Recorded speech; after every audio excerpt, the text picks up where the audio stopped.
Bom dia, boa tarde, boa noite para você que se encontra preferencialmente em casa nesses tempos de quarentena.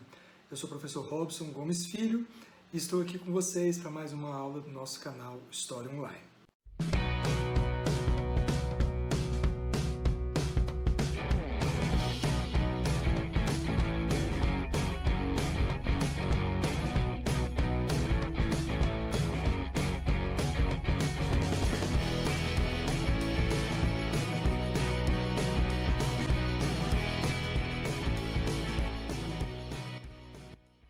Hoje, pessoal, de uma maneira muito especial, nós vamos tratar de um tema bastante complexo, mas muito intrigante e que faz parte, na verdade, de um minicurso que eu estou ministrando no primeiro encontro virtual de História da UEG. Nesse encontro, nós fizemos essa primeira parte do minicurso intitulado Diabo, Inquisição e Feitiçaria na Longa Idade Média, e no momento em que nós iríamos transmitir o minicurso e deixar gravado no nosso canal, nós tivemos alguns problemas técnicos. Daí nós fizemos essa primeira parte do minicurso por meio do Google Meet. Como eu não gravei no Google Meet, porque muitas pessoas não conseguiram entrar na sala, não conseguiram participar dessa primeira parte do minicurso, eu me comprometi a transformar essa primeira parte numa videoaula para o canal. Então essa videoaula é dedicada primeiro às pessoas que se inscreveram no minicurso, se interessaram e que perderam essa primeira parte do minicurso, e segundo a toda a comunidade, a todos vocês que estão inscritos no canal, todos vocês que acompanham o canal e que desejam conhecer e entender um pouquinho mais sobre esse tema. Então, antes da gente começar, peço a você, como de costume, que se inscreva no canal se você ainda não é inscrito, ative o sininho, siga-nos nas nossas redes sociais, no Instagram, no Facebook, acompanhe o nosso canal. A gente tem o compromisso de levar o conhecimento histórico, acadêmico, extra-acadêmico, escolar, para fora dos muros da academia e da escola. Ou seja, o nosso compromisso é uma história pública, o nosso compromisso é alcançar você que se interessa por história, que quer estudar história, que estuda história e que muitas vezes não tem acesso ao conhecimento histórico da maneira devida. Então nós queremos publicizar o conhecimento histórico, tornar ele acessível. Então se inscreva no nosso canal, que fazendo isso você ajuda bastante o nosso projeto, ok? Então vamos lá, vamos para a aula. O tema então que eu trouxe para vocês hoje, desse minicurso, dessa primeira parte do minicurso, que vai ser dividido, portanto, em duas partes, tá? Essa primeira parte, que a gente vai tratar aqui nessa videoaula de hoje, na segunda parte vou tentar gravar com o minicurso, e disponibilizar também no canal. Basicamente esse minicurso trata desse tema, o diabo, a Inquisição e a feitiçaria na chamada Longa Idade Média, ok? Para começar, quero explicar para vocês o que é esse conceito, ou o que é essa ideia da Longa Idade Média. O que é isso? Tradicionalmente, a Idade Média é datada de 476, quando cai o Império Romano Ocidental, quando Odoacro dos ostrogodos destrona Rômulo, o último rei romano, e vai até 1453, com a queda de Constantinopla, portanto, a queda do Império Romano do Oriente. Essa é a datação tradicional, do século V ao século XV.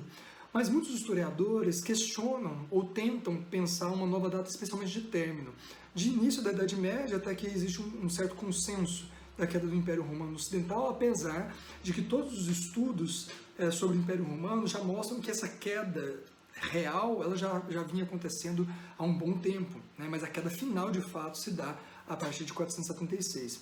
Mas o fim da Idade Média não é um consenso. Historiadores, por exemplo, como Jérôme Bachet, propõem que seja pelo menos 1492, que é o ano da tomada de Granada, portanto, a expulsão final dos muçulmanos da Península Ibérica, e principalmente de descoberta das Américas por Cristóvão Colombo. Então seria um marco mais importante do ponto de vista político-cultural para se dizer que acabou, que se encerrou a Idade Média. Mas outros historiadores, como por exemplo o historiador medievalista francês Jacques Le Goff, preferem pensar em termos de mentalidade, tá? Então não estou falando de política, não estou falando de sociedade, mas de mentalidade, portanto um aspecto cultural, que a Idade Média poderia ser estendida pelo menos até a metade do século XVIII, tá? Por volta de 1750, quando acontece a chamada Primeira Revolução Industrial. Portanto, em termos de mentalidade, a gente pode atribuir uma grande mentalidade medieval a essa chamada Longa Idade Média, que, ao invés de ir só até o século XV, se estenderia pelo menos mais 3 séculos, até o século XVIII, até metade do século XVIII, ok? Então essas são algumas perspectivas interessantes para a gente pensar a Idade Média. Mas eu trouxe então essa longa Idade Média, porque quando a gente fala de feitiçaria, quando a gente fala de Inquisição, a gente pega um período que tradicionalmente é atribuído à Era Moderna, né? Portanto o século XV, século XVI, século XVII. Todavia, em termos de mentalidade, essa mentalidade pertence à grande mentalidade medieval, né? Essa mentalidade que vem se arrastando, pelo menos, como a gente vai ver nessa videoaula de hoje, desde o século XIII. Okay? Então eu começo explicando o que eu estou chamando de longa Idade Média. E aí eu vou dividir a aula com vocês, quero que vocês acompanhem comigo aqui nessa apresentação, em pelo menos 3 momentos distintos. Tá? Nós iniciaremos conversando sobre o diabo, quais são as noções de diabo que existiam na Idade Média, como que essa noção chega, na verdade, à Idade Média, quais são suas origens, o diabo como um ser histórico, né? O diabo como um personagem histórico, portanto sujeito a transformações, não só na mentalidade sobre ele, mas principalmente nas representações sobre ele ao longo da história. Então nós vamos começar falando sobre o diabo, que é basicamente o tema dessa nossa primeira aula, dessa primeira parte do minicurso, dessa primeira parte, portanto, dessa videoaula. E na segunda parte nós vamos tratar especificamente da feitiçaria e bruxaria.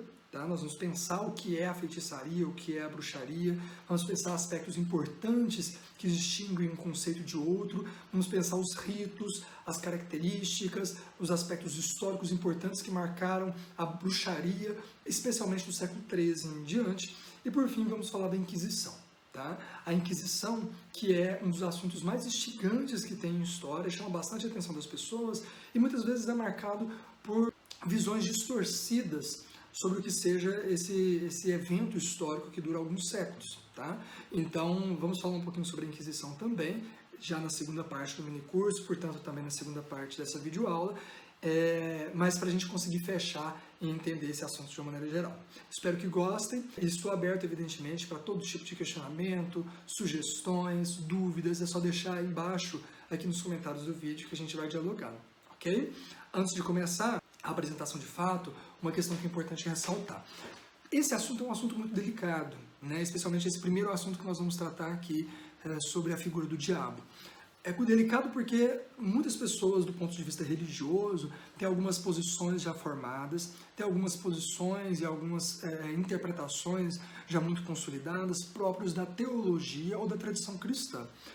O meu papel aqui não é questionar essa tradição cristã, o meu papel aqui não é questionar a sua fé, o meu papel aqui não é questionar as suas crenças, tá? O meu papel aqui é discutir esses aspectos do ponto de vista histórico, ok? Então tudo que a gente vai tratar aqui, seja sobre o diabo, seja sobre bruxaria, feitiçaria, sobre a Inquisição, é tudo do ponto de vista acadêmico, do ponto de vista histórico, o que não significa necessariamente que atente contra a sua fé, ok? Mas, em alguns momentos, em algumas colocações, vocês vão ver que a gente vai, e é próprio da perspectiva acadêmica e histórica, a gente vai mexer, vai balançar um pouquinho, vai colocar o dedo na ferida de algumas certezas que normalmente já são carregadas de bastante dificuldade de lidar. Mais uma vez, então, a nossa intenção não é o conflito, a nossa intenção não é o ataque, a nossa intenção é o esclarecimento, é o debate, é o conhecimento do ponto de vista histórico, ok? Então vamos para a aula. Vamos lá para a nossa apresentação, começando com o diabo. Eu começo então com o diabo, trazendo já algumas imagens próprias da maneira como a gente vê o diabo e as suas representações na contemporaneidade, né? Eu trouxe já de início essa figura do Lúcifer representado no seriado Supernatural, para a gente pensar um pouquinho como, e aí a gente vai estar refletindo ao longo de toda essa aula, como só é possível a criação de figuras, a interpretação, a representação de figuras cinematográficas da maneira como é representado nos seriados como Supernatural, em tirinhas, em quadrinhos, como eu vou trazer vários exemplos aqui para vocês.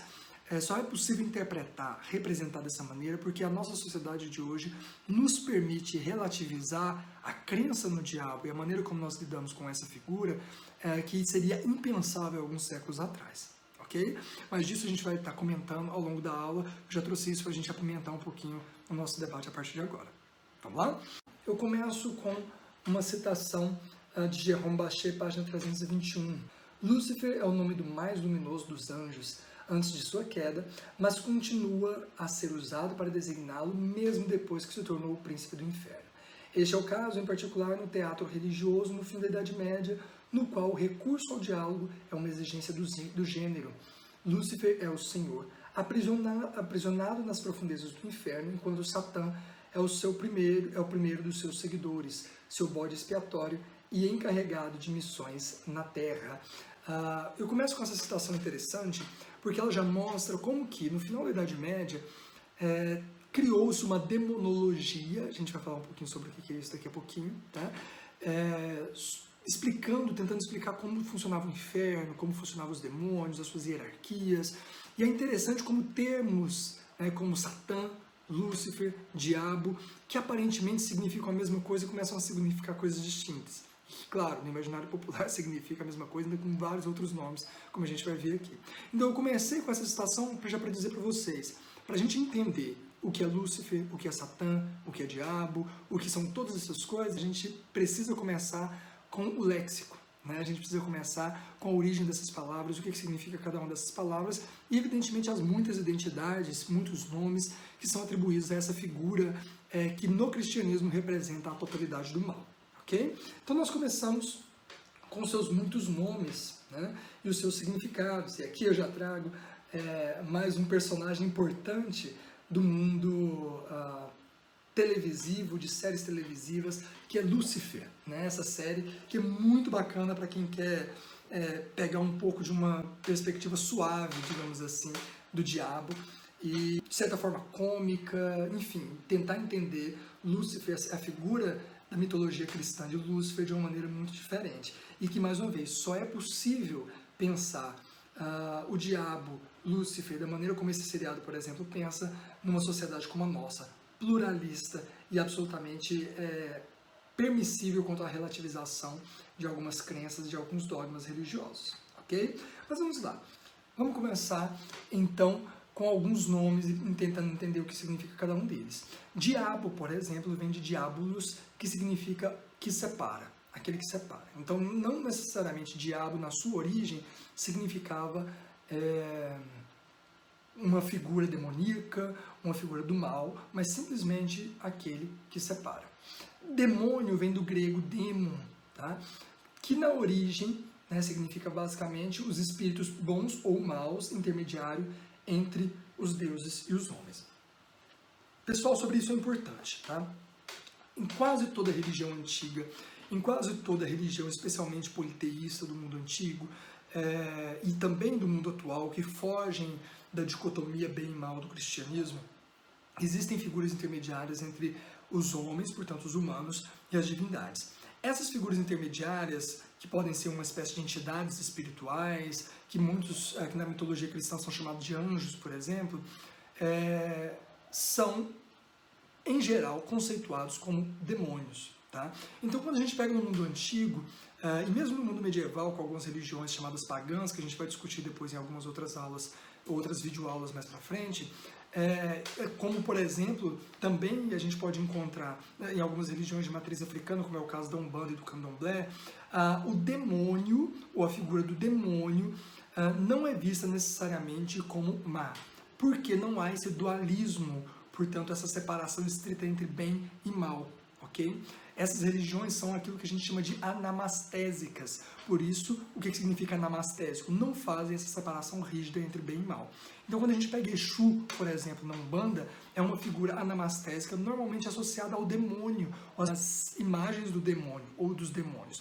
Porque demônio, do ponto de vista mais primitivo da palavra, não significa uma entidade má, mas uma entidade que está na intermediação entre deuses e homens. Okay? Então, quase toda religião, por exemplo, quando a gente pega as religiões orientais, as religiões arábicas, pré-islâmicas, por exemplo, a gente tem djinns, ou gênios. Gênios são demônios. O que são demônios, ou gênios, ou djinns? São essas entidades com poderes específicos, entidades espirituais, que estão permeando as relações entre deuses e homens. Okay? Então, não necessariamente, especialmente na sua origem, demônio não significa uma entidade do mal. Tá? Mas uma entidade que está entre o mundo celeste e o mundo terrestre, ok? Satanás ou Satã vem do termo hebreu ha-Satan, que significa o acusador. Isso é fundamental. Daqui a pouquinho a gente vai falar sobre o termo Satã no Antigo Testamento e a gente vai ver como que isso se desenvolve. Mas o significado primordial de Satã ou ha-Satan é o acusador, ok? E outras expressões que a gente também encontra muito recorrentemente: espírito maligno, espírito imundo, anjo maligno, inimigo, adversário, etc, etc, etc. Mas vamos lá. No Brasil, a gente tem algumas expressões também próprias, e aqui eu trouxe, né, antes da gente falar dessas expressões linguísticas, eu trouxe uma expressão gráfica, né? Lucy. Lucy é um personagem das tirinhas de quadrinho de Um Sábado Qualquer, né? Eu particularmente adoro Um Sábado Qualquer, sou fã de carteirinha. Mas essa figura de Lucy ou Lúcifer, mais uma vez, só é possível porque a nossa sociedade transformou a maneira como nós representamos figuras como diabo, como Lúcifer, assim como nós representamos a figura de Deus. A figura de Deus representada em Um Sábado Qualquer só é possível numa sociedade plural, uma sociedade que permite a relativização, ok? Isso, não estou falando de juízo de valor se é bom ou mal, apesar de eu entender como sendo absolutamente positivo, mas isso só demonstra o quanto a perspectiva histórica, o quanto as transformações históricas transformam as figuras cridas religiosamente, que são, em essência, figuras históricas, ok? Mas vamos lá.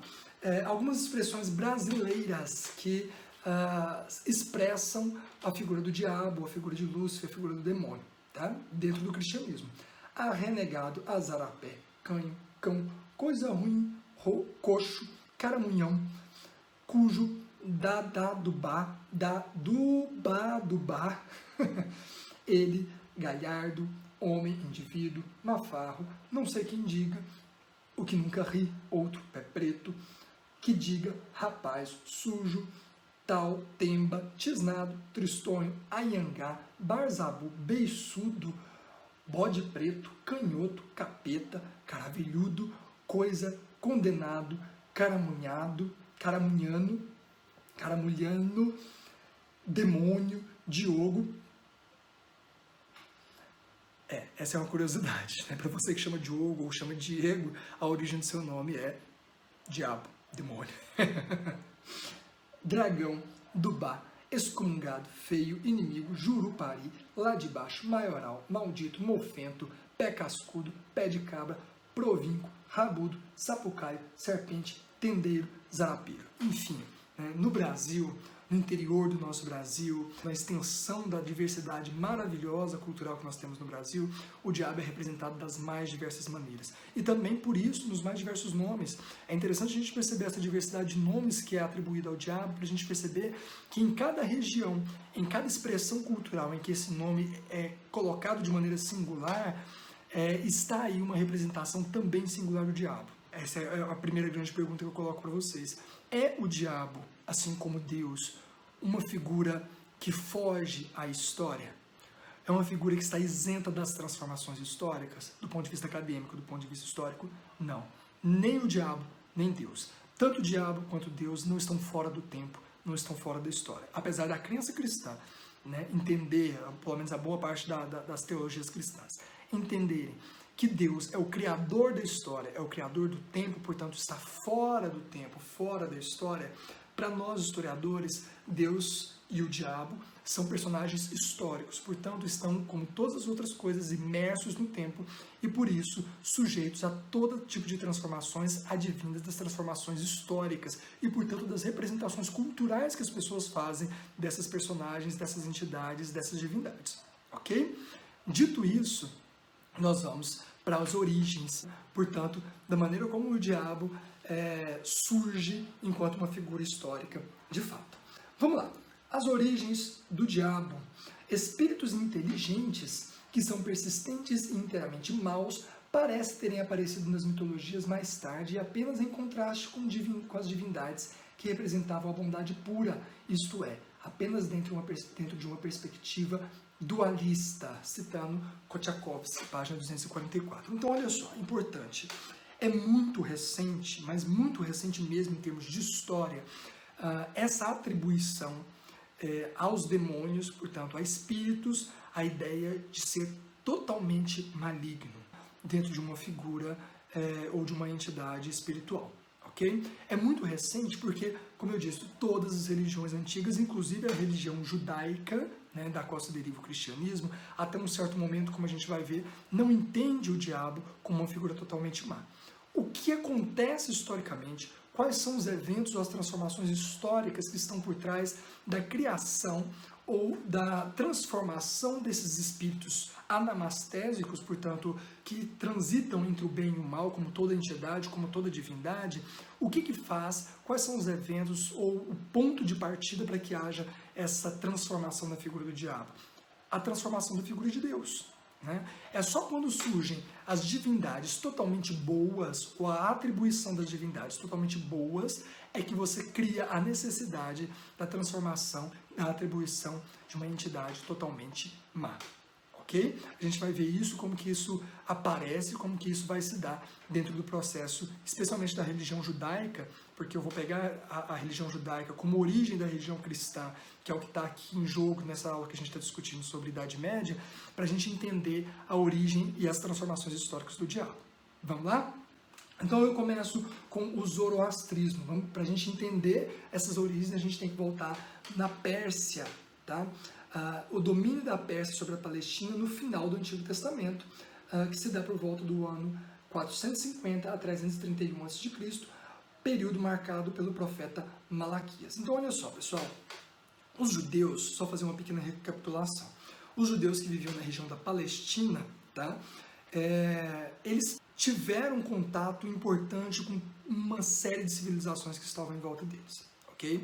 Uma das primeiras civilizações com as quais eles têm contato é justamente a sua civilização de origem.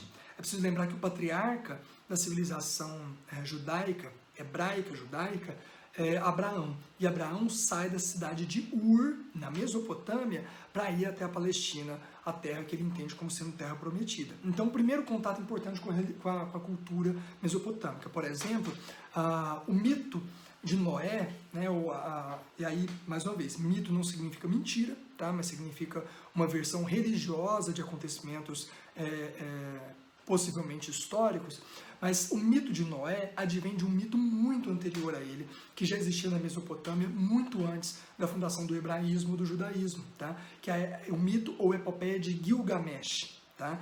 Gilgamesh é uma personalidade que, se eu não me engano, com Deus Baal se frustra com a humanidade, resolve alagar o mundo inteiro e pede que Gilgamesh construa uma arca e salve um casal de cada animal para poder, junto com a sua família, repovoar a terra. Tá? Ou seja, é a mesma história, basicamente, de Noé, que foi apropriada, tirada dessa origem mesopotâmica da sua cultura e colocada a partir de uma nova perspectiva religiosa, que é o javeísmo, ou depois o hebraísmo e o judaísmo.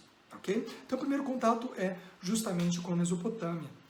Como vocês podem ver aí no mapa, a gente tem a região da Palestina muito próxima daquilo que era a Mesopotâmia, onde hoje é o Iraque. Okay? O segundo contato importante é com o Egito. É preciso lembrar que, historicamente, os judeus, ou hebreus na época, passaram mais de 400 anos escravizados no Egito. Esses 400 anos de escravidão fizeram com que os hebreus absorvessem uma série de elementos culturais e religiosos importantes, inclusive das mitologias religiosas egípcias, na sua própria concepção religiosa, que vai aparecer ao longo do Antigo Testamento muito tardiamente, porque começa nas perspectivas populares do que seja a religião e depois se transforma naquele cânon, né, o que a gente chama de cânon sagrado ou ortodoxia. Okay? E aí é um processo histórico, essa, entre aspas, purificação da ortodoxia, eliminando esses elementos advindos de outras religiões, mas que no final das contas acaba sempre híbrido. Okay? De volta à Palestina, depois que volta com Moisés, e entra de volta na Palestina nos conflitos com os filisteus, os hebreus, e posteriormente também chamados de israelitas ou judeus, depois que separa o reino de Israel e Judá, não vou fazer uma aula de catequese, né? Então eu vou só citando e você pode ir depois buscando essas informações, e eu posso me comprometer também a fazer algumas videoaulas específicas sobre esses temas para ficar um pouco mais claro, mas por isso que eu estou passando bem rapidinho aqui com vocês. De volta à Palestina, esses povos dos judeus, dos hebreus, enfim, né, israelitas, são conquistados por uma série de outros povos também, tá? Eles não são conquistados só pelos egípcios. Eles são conquistados, por exemplo, pelos assírios, no caso o reino de Israel no norte, pelos babilônicos da Mesopotâmia, do Império de Nabucodonosor, no reino do sul, no caso de Judá, e principalmente nesse momento histórico que a gente está falando aqui, pelos persas. Tá? Os persas advêm da região onde hoje é o Irã, ok? E os persas dominaram por mais de um século os hebreus. Os judeus, os israelitas, dominaram aquela região como um todo. E durante esse período de domínio dos persas, é importante a gente pensar que se passaram 4 gerações dentro dos povos, vou chamar genericamente aqui para não ficar repetindo toda hora, dos povos judaicos, ok? Dos judeus. Então os judeus estiveram por 4 gerações, pelo menos, sob domínio dos persas, depois sob domínio de Alexandre o Grande, né, portanto do helenismo, e aí pegando também influências do helenismo, e depois sob domínio dos romanos, e aí entra na parte da era cristã. Okay? Então, nessa época do domínio dos persas, os judeus e a religião judaica, o hebraísmo, acabou absorvendo uma série de elementos importantíssimos e que para nós são fundamentais nessa criação da figura do diabo. Vamos entender qual era a grande religião que imperava no Império Persa, para a gente entender que elementos são esses absorvidos pela cultura judaica. Okay? Essa religião se chamava zoroastrismo. Vamos pegar esses elementos, entender os principais elementos do zoroastrismo para a gente fazer essa comparação. Vamos voltar para o slide? Então, olha só. A figura completamente desenvolvida do grande inimigo assoma no Irã na mensagem de Zoroastro. Zoroastro é o fundador da religião do zoroastrismo, ok? E ele é quem cria essa ideia do grande inimigo, tá? Então é a partir de Zoroastro que os persas passam a acreditar na existência do grande inimigo. Vamos entender que inimigo é esse, né? E olha, esse termo também ainda hoje é utilizado dentro das religiões cristãs, especialmente pentecostais, né? O diabo é o inimigo ou o grande inimigo. Olha só, vamos pensar nas semelhanças, tá?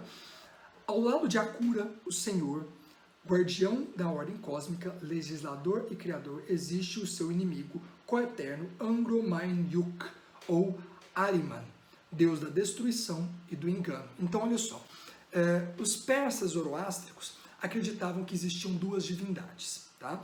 A primeira delas é Akura. Akura é o Senhor, é o guardião da ordem cósmica, o legislador, o criador. Portanto, vejam, tá? Muito semelhante à figura de Javé, criador, Senhor, tá? Guardião da ordem cósmica, legislador. Lembrando que Javé é o legislador à medida que ele passa os 10 mandamentos para Moisés e cobra a fidelidade a essa lei mosaica do seu povo, ok? Então, é o legislador, é o criador, mas coexiste com um inimigo eterno, né, que é chamado de Angro-Mainyuk ou Ahriman. São os 2 nomes possíveis dessa figura, que é basicamente o deus da destruição e o deus do engano. Okay? Essas 2 figuras são fundamentais, porque uma é completamente boa, a Akura, outra é completamente má, Ahriman. Ok? Vamos lá, continuando então. Muito embora esteja assegurada a vitória do bem no dia do julgamento, olha só, o dia do julgamento também, outra perspectiva que não aparecia basicamente antes no Antigo Testamento, essa ideia de julgamento final, do dia do julgamento final, e passa a aparecer depois desse contato mais profundo com a cultura persa, o bem vai vencer o mal. Muito semelhante também à cultura cristã. Então vamos lá, as forças do mal de Ahriman e uma série de demônios menores lutam incessantemente contra o Senhor. Assim, o mal não está inteiramente subordinado aos planos do Senhor, nem parece ser contingente, tem uma existência independente e desse modo faz do universo um campo de batalha permanente entre os poderes da luz e o poder das trevas. Ao influenciar direto ou indiretamente os conceitos de mal pessoal judaicos, cristãos, islâmicos, a mitologia iraniana contribui enormemente para dar forma a toda a história da religião e, por conseguinte, a toda a história humana nos últimos 25 séculos. Então, olha só, tudo aquilo que nós temos hoje dentro das principais religiões monoteístas basicamente vem, tudo que eu digo dessa relação entre bem e mal, basicamente vem do zoroastrismo. Tá? A ideia de julgamento final, a ideia da separação entre bem e mal, uma entidade totalmente boa e uma entidade totalmente má, a vitória do bem sobre o mal garantida nessa batalha final, ok? Tudo isso são elementos importantíssimos que tem nessas três religiões monoteístas principais e universais no mundo de hoje, o cristianismo, o judaísmo e o islamismo, ok? Então, nesse momento é importante a gente perceber que esses elementos são absorvidos pelos judeus, tá? De maneira automática? Não. Tá? Eu gosto de citar para os alunos um exemplo para a gente pensar um pouquinho como que se dá esse processo de adaptação, esse processo de hibridação cultural e religiosa. Imagina que o Brasil fosse invadido nos próximos anos por uma determinada nação islâmica que impusesse aqui no Brasil o muçulmanismo e o islamismo como religião oficial e única possível de ser praticada no país. Fora aqueles, entre aspas, aqueles malucos, né, que quisessem ser mártires, etc., morrer em nome da religião, a grande maioria das pessoas, inclusive cristãs, piedosamente, sinceramente cristãs, iriam fora de suas casas praticar o islamismo numa boa. Os homens deixariam a barba crescer, ter 3, 4, 5 esposas, que a Vanessa não me ouça. Claro, isso é uma suposição, né? Eu desejaria uma coisa dessa. Nem tem dinheiro para tanto.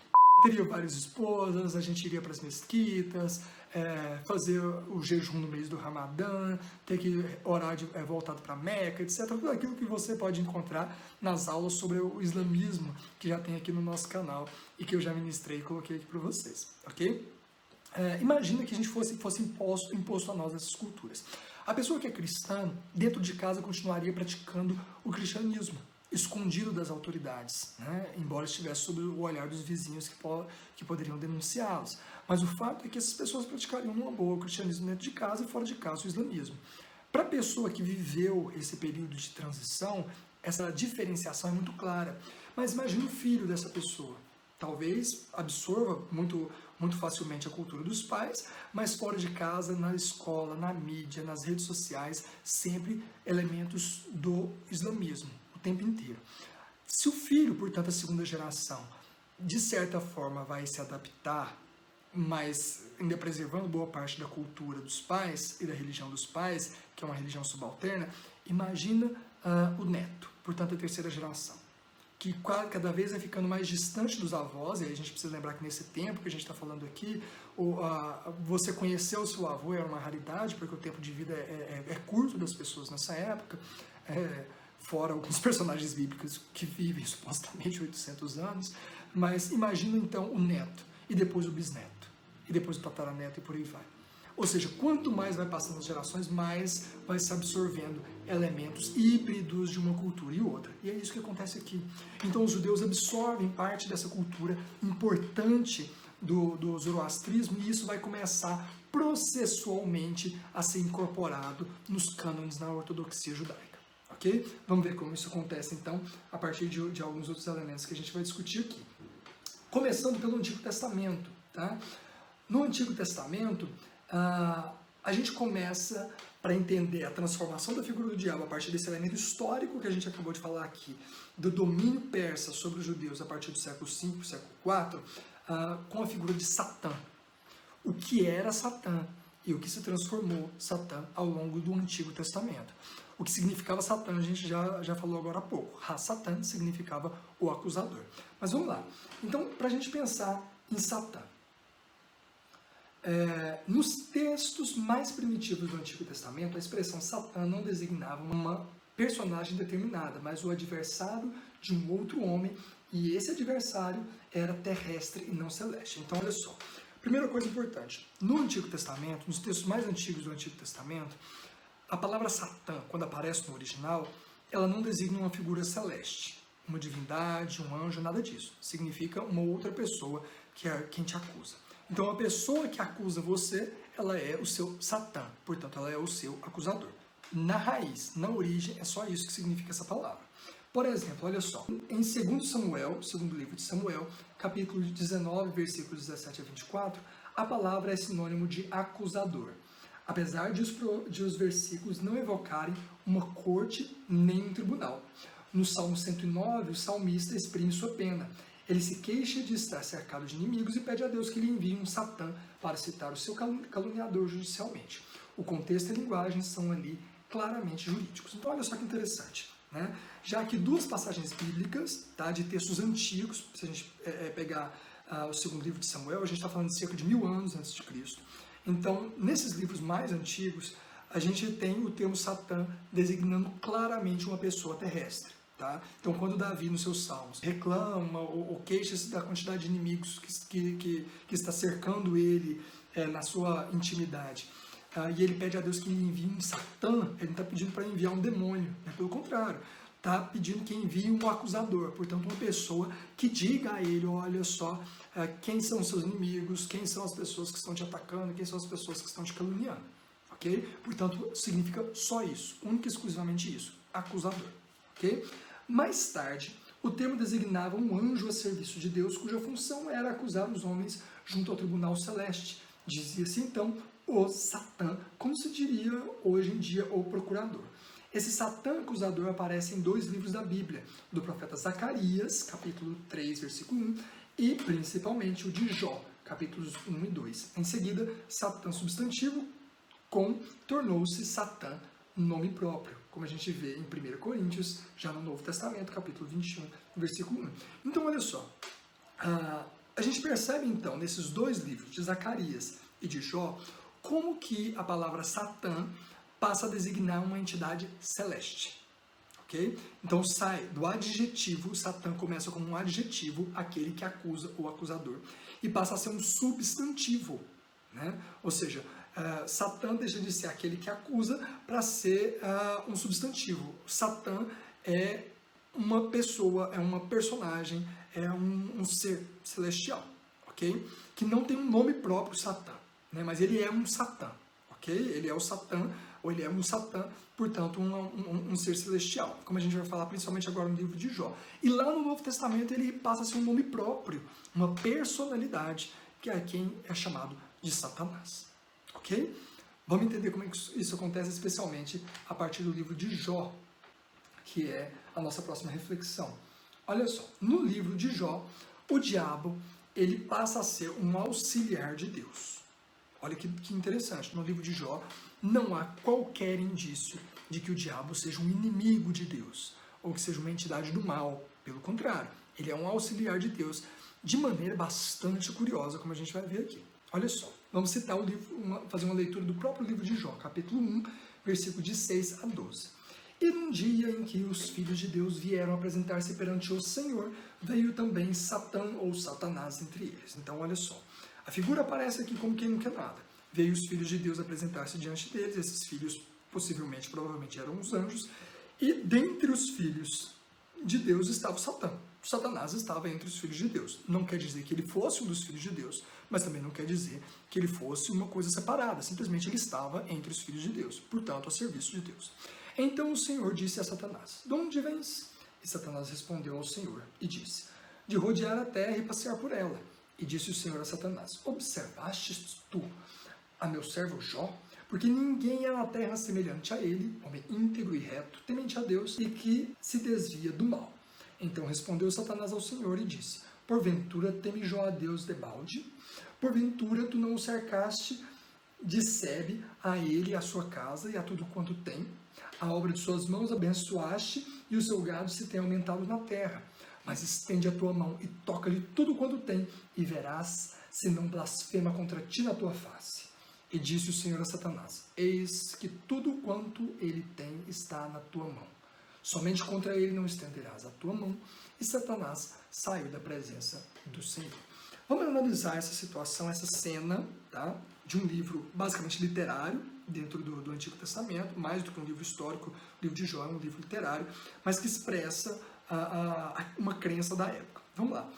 Então, Deus estava lá, fazendo sabe-se lá o que faz Deus nos seus momentos tranquilos lá no mundo celeste, com todo respeito, a crença cristã, mais uma vez, não vejam isso como desrespeito, tá? Mas chega Satanás, junto com os demais anjos, e Deus fala para Satanás, de onde você está vindo? Né? O que você estava fazendo, que você não estava, sei lá, fazendo qualquer outra coisa? E Satanás falou, estava ali dando uma voltinha na terra, de boa, olhando o pessoal, a paisagem. E Deus fala, e aí Deus começa, olha só que interessante, Deus começa a se envaidecer por um dos seus servos, né? De se orgulhar. Olha, você viu Jó? Que coisa boa. Jó, temente a mim, me respeita, me louva, é um servo fiel, dedicado e tal. E o diabo fala, aham, vi, mas aí é fácil, né? Olha só a astúcia já atribuída ao diabo. Aí é fácil, né? É fácil uma pessoa querer te louvar. Você deu tudo para ele, você abençoou ele, o gado dele prospera, ele tem tudo de bom, vai te louvar sempre. Mas estende sua mão contra ele, né? Então o diabo tenta a Deus. Vai lá e tira tudo que ele tem, vê se ele continua te louvando, continua te adorando. E aí Deus faz uma aposta com o diabo. É basicamente uma aposta entre Deus e o diabo aqui, né? O Deus fala, vai lá, arrebenta com ele. Tira tudo menos a vida dele. Vamos ver quem ganha. Vamos ver, brincando. É um game, né? Uma aposta entre Deus e o diabo, e o coitado do Jó é quem vai sofrer com isso, né? O diabo vai lá, tira tudo dele, etc e tal, e curiosamente Jó tem uma paciência de Jó. Daí vem a expressão, né? Jó tem uma paciência de Jó e continua fiel a Deus, e Deus ganha a aposta. É basicamente isso o livro de Jó. Né? Mas percebam que para nós é mais interessante, o diabo é uma figura absolutamente subserviente e fiel a Deus. Ele é um serviçal de Deus. Né? Tentador, sim, isso sem dúvida, não dá para dizer que não. Ele é tentador, ele tenta a Deus, ele é um mau conselheiro de Deus, mas ele é um servo de Deus. Não há qualquer referência de que o diabo seja mau nesse momento. Ok? Continuando a leitura de Liane Creté, na revista História Viva, página 14, poderíamos aqui afirmar que Satã havia se transformado em Satã, com letra maiúscula, portanto, o substantivo Satã já havia se transformado em o Satã, portanto, o Satanás, como essa personagem que a gente conhece? Não. O Satã mostrava unicamente preocupação para com os interesses de Deus e era meticuloso em seu trabalho. Satã era ali o tentador, na medida em que testava o coração do homem, colocava-o à prova. Se ele ainda não era o adversário de Deus, já era, em todo caso, o seu mau conselheiro. Portanto, pessoal, percebam que há aqui uma transformação importante na figura da palavra Satã. Deixa de ser o acusador, enquanto qualquer pessoa que acusa, para ser o acusador, enquanto aquele do Alto da Compadecida, que abre o livrão, né, uma espécie de procurador, e vai apontar os pecados das pessoas. Né? Mas ainda não uma figura totalmente má. Essa atribuição do diabo como uma figura totalmente má só acontece quando atribui-se a figura de Deus como totalmente bom.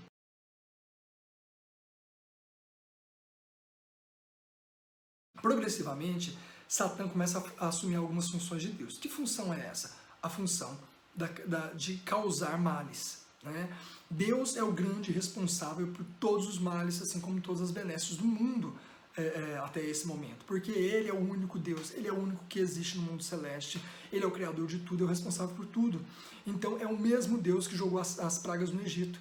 É o mesmo Deus, esse mesmo Deus que mandou um anjo matar, assassinar a sangue frio todas as crianças do Egito, todos os primogênitos, à exceção daqueles que marcavam a casa.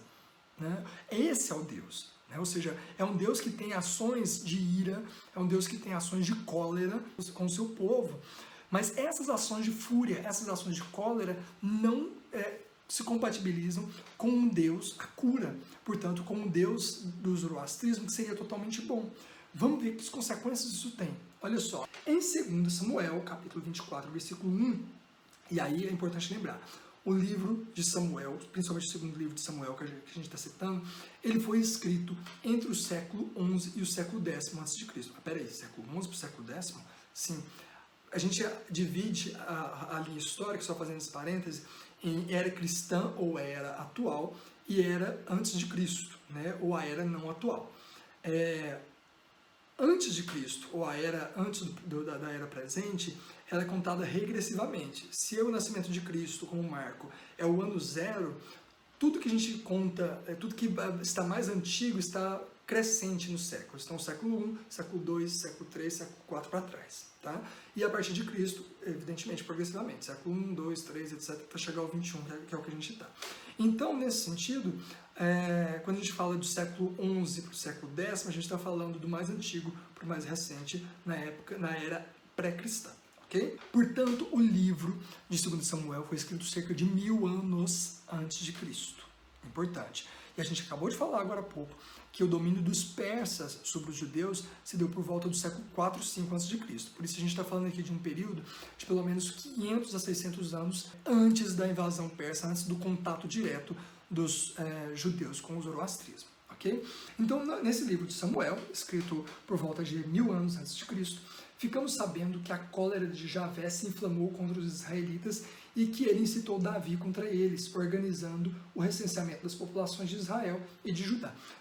Particularmente não sou um grande conhecedor de Bíblia, mas ao que parece, o recenseamento feito por Davi causou um certo estrago aí na população. E diz o livro de 2 Samuel, escrito cerca de 10 séculos antes de Cristo, portanto 1000 anos por volta antes de Cristo, que foi a ira, a cólera de Javé, que se inflamou contra o seu povo e fez com que Davi fizesse esse recenseamento. Bom, continuando. Mas pela pena do cronista, portanto, o livro de Crônicas, capítulo 21, versículo 1, que foi escrito no século 4 a.C., portanto, dentro do período da invasão persa, do domínio persa, do zoroastrismo, influenciando o judaísmo, somos informados que Satã se ergueu contra Israel e incitou Davi a fazer a contagem da população, provocando epidemia e peste. Então, olha só, 1000 anos antes de Cristo, um evento é narrado como sendo fruto da ira, da cólera de Javé. 500 anos depois, dentro do período de influência do zoroastrismo, esse mesmo evento é narrado como sendo a culpa disso é atribuída a Satã. Percebem? O que a gente está vendo aqui é uma transformação, não é que as pessoas estão mentindo, né? Afinal, quem mandou? Nenhum nem o outro, ou os dois. O fato é que, nesse momento, primeiro, a representação de Deus é o Deus anamastésico. Ele tem em si toda a responsabilidade das ações do bem quanto das ações do mal. É diferente de um outro período em que progressivamente a figura de Deus ia se tornando cada vez mais pura, cada vez mais boa. Era o Deus da bondade, é o Deus do amor que vai nascendo aí.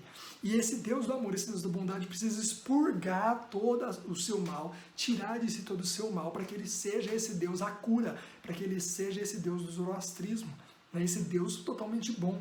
Daí a necessidade de tirar de si tudo aquilo que é mal e atribuir a uma outra personagem, no caso, Satã. E aí eu vou abrir um parênteses muito interessante. Percebam como que isso se parece com você que gosta, pelo menos que tem mais ou menos a minha idade, a minha geração, que adorava Dragon Ball, né? Dragon Ball Z principalmente. Como que essa narrativa está presente, por exemplo, na figura de Kami-sama. Né? Kami-sama, para quem não conhece, né, agora estou citando um pouco da cultura pop japonesa, né, em Dragon Ball, Kami-sama é o deus da terra. Mas para ele se tornar Kami-sama, esse personagem se tornar Kami-sama, se tornar um deus da terra, ele é um Namekusei-jin, portanto um extraterrestre, para ele se tornar o Kami-sama, para se tornar Deus, ele precisa expurgar de si todo o mal. Esse mal que ele expurga de si se torna uma outra criatura, chamada Piccolo Daimao, o rei do mal. Né? Ou seja, são duas figuras, duas personagens, uma totalmente boa e outra totalmente má. E para ele ser Deus, ele precisa tirar de si o mal. É uma representação maravilhosa, quem gosta de Dragon Ball deve ter entendido bem disso que eu estou falando. É uma representação excelente para a gente entender esse processo que eu estou falando para vocês. É Deus se tornando cada vez mais puro, né? Sendo representado, portanto, de maneira cada vez mais 100% bondade, e para isso ele tem que criar uma personagem que seja responsável pela maldade, pelo mal no mundo, permitido por ele, diferente do zoroastrismo. Então, olha só, qual que é a primeira grande diferença aqui entre essa concepção híbrida do judaísmo com o zoroastrismo e do zoroastrismo puro? Nessa concepção judaica e depois judaico-cristã, o Satã é fruto de Deus. Deus cria Satã, né? E ele se torna responsável pelo mal. Mas no zoroastrismo são duas figuras diferentes. É claro que essa mitologia do nascimento de Satã, de Satanás, a ideia de Lúcifer vai vir mais para frente, como a gente vai ver. Mas nesse momento há o processo de separação, ok? Então, podemos atribuir, portanto, a transfiguração do diabo à transfiguração de Deus. À medida que o Deus de Israel era questionado por sua postura de ira e terror, nascia a necessidade de se atribuir tais características a alguém externo a ele, de modo a tornar a figura de Javé 100% bondade e amor. Os livros de crônicas coincidem, portanto, com o período de ocupação persa na Palestina. Espero que esteja ficando claro, né, como que no Antigo Testamento essas relações se dão. Agora, quanto mais se aproxima do Novo Testamento, portanto, quanto mais vai se aproximando da era cristã, mais essa figura de Satã, mais essa figura de Satanás vai sendo atribuída a todos os males da humanidade, até chegar no cristianismo já formatado com uma ideia daquele, o tentador de Cristo, o anjo caído, etc., que vai surgindo. Ok? Vamos entender como se dá esse processo, então, a partir do Novo Testamento. Vamos lá. Todavia, ele só assumiria o caráter de temerosa figura nos primórdios da era cristã. Os autores do Novo Testamento é que deram a ele essa face maléfica. Ele passou a ser alternadamente Diabolos e Satanás, e algumas vezes ainda o malvado ou o maligno e o tentador que levou o homem ao mal. Então percebam, pessoal, que é só no Novo Testamento é que a figura dele, do diabo, de Satanás, está de fato consolidada como uma figura do totalmente mal.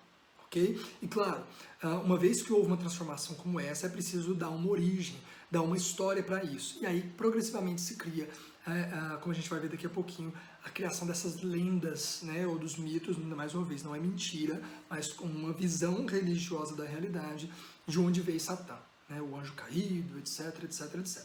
Vamos lá.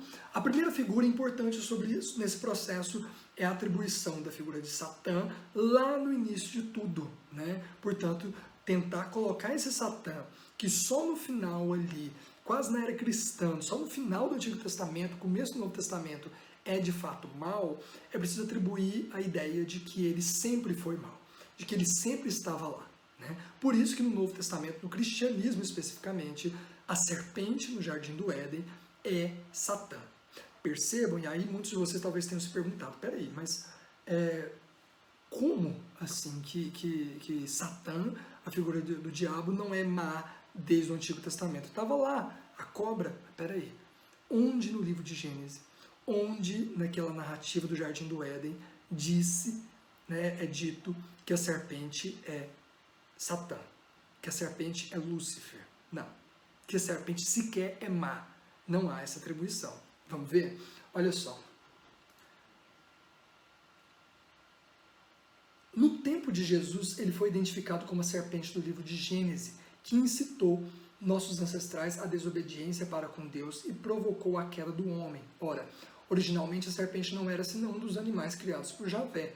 Astucioso, é verdade, mas não uma personificação satânica.